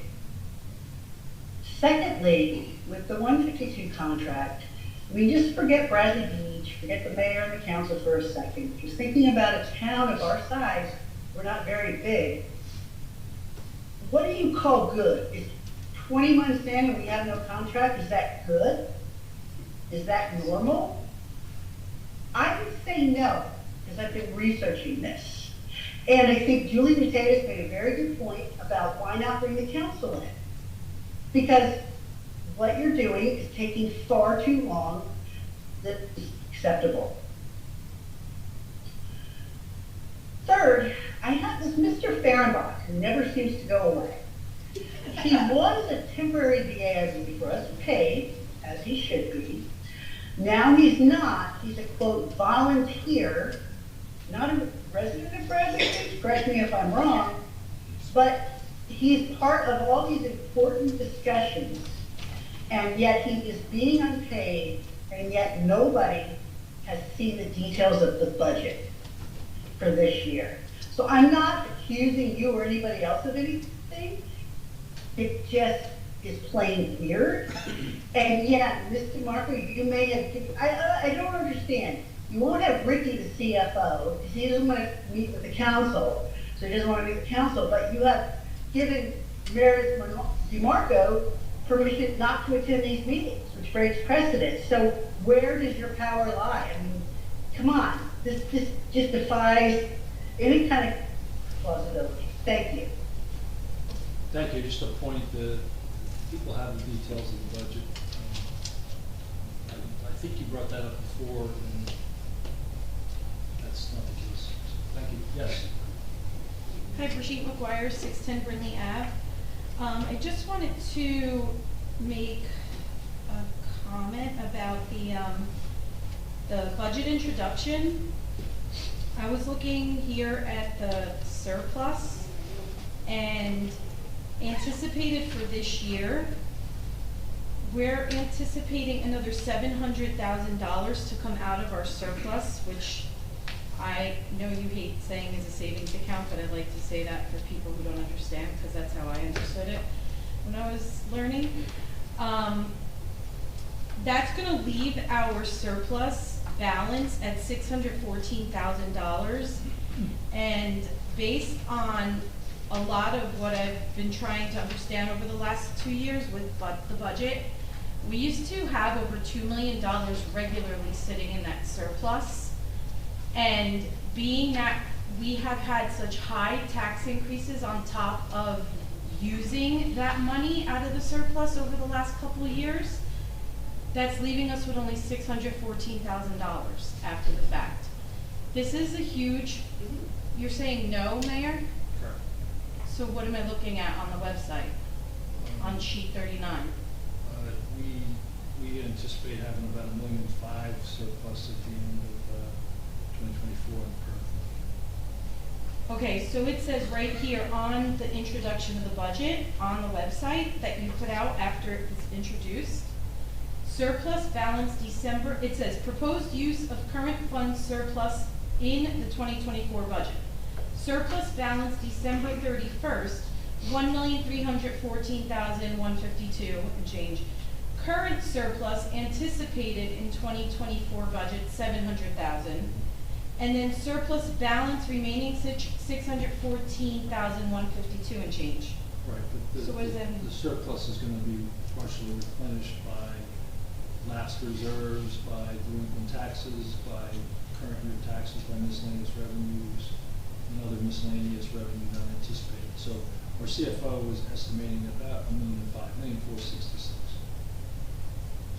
Okay, so can you explain what this map means here then? Up from $1,310,000 in 2023. The sewer utilities assuming about $1,700,000, and the beach is about $660,000. Okay, I don't need those numbers. I'm asking though, can you tell me what this chart means? If it's saying surplus balance remaining is going to be $614,000 because we're going to use $700,000, how are you telling me there's going to be over $1 million when this is telling me $614,000? I'm looking at the analysis that the CFO. I'm looking at the budget that went up on the Trying to answer your website. question. Well, you're not. You're going to take more time because you keep talking. No. I asked a simple question. You're reading other stuff. So this is to make sense, excuse me, this is a chart you put on the website for the residents to look at. You're making no sense. It's 3 lines of a tiny chart here, and you're telling me a number that doesn't exist in this chart, okay? This goes to show why this council does not get any answers to the questions they have with the money. You could look at me with those evil eyes all you want. But honestly, Mayor, it's over 2 years of this, where we ask questions and you circle talk with numbers that don't make sense. They don't make sense. You're reading your analysis and your charts and everything. Well, where are they? Where are they? You didn't workshop those during the workshop, the budget workshop. No, you didn't. Okay, so you suddenly don't, it suddenly doesn't match what you put on the website for us. The document that the CFO provided back then hasn't significantly changed. It's the same document. Okay, so if you want to send me an email explaining those charts and how they relate to this little chart, that would be great. Will you be able to do that for me? Can I expect an email with that information? Send you the fund balance analysis, sure. And can you show me how it relates to this chart on sheet 39? She's saying sheet 39. Sheet 39 in the budget, the proposed use of current fund surplus in 2024 budget. It's 3 lines. It's a little chart of 3 rows. If you could send me that and explain to me the relation of what you're looking at and how it matches this, I would really appreciate that. And really, if you give me an honest answer that makes sense to me, I'm happy to come back on record and say so. I'm just asking for some honesty. That's it. And also the AFS is not listed. Yeah. The AFS is not listed. Thank you. Well, when's it gonna be listed? You said it was available. It's not listed. I think you should post it. No, it isn't. It's not on the website. Thought it was. No. I've been looking. Thank you. Any other questions? No? Okay, we will go to, motion to go to executive session. Second. Mr. Noble? Yes. Mr. Bensy? Yes. Ms. Mahoney? Yes. Mr. Weber? Yeah. Mayor Yes.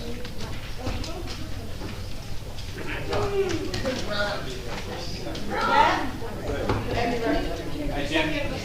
How you doing? Well, years and years ago, he retired a long time. The chief, but are you going to get a meeting next week? We can exchange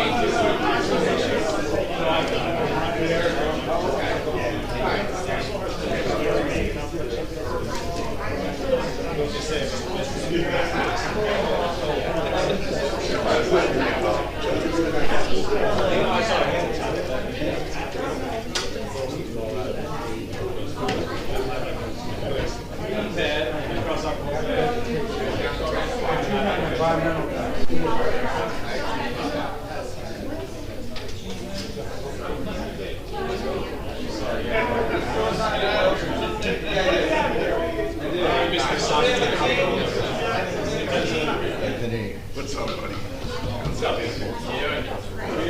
Doing good.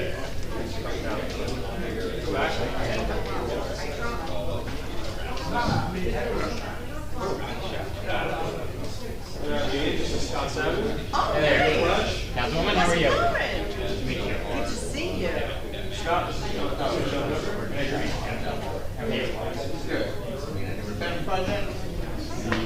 He does this for a living too.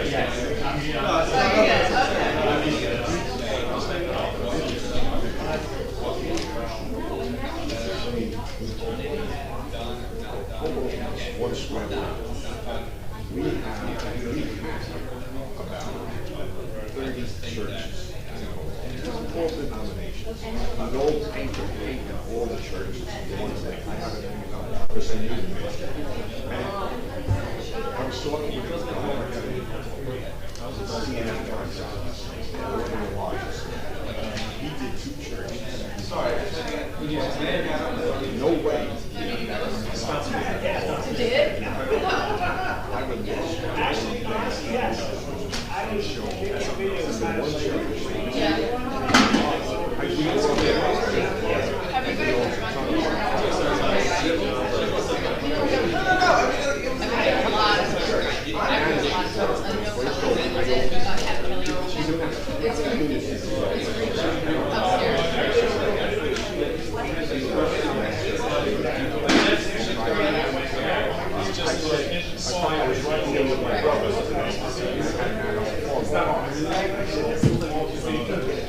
Yeah, that's, some of that stuff, I mean, I like that stuff.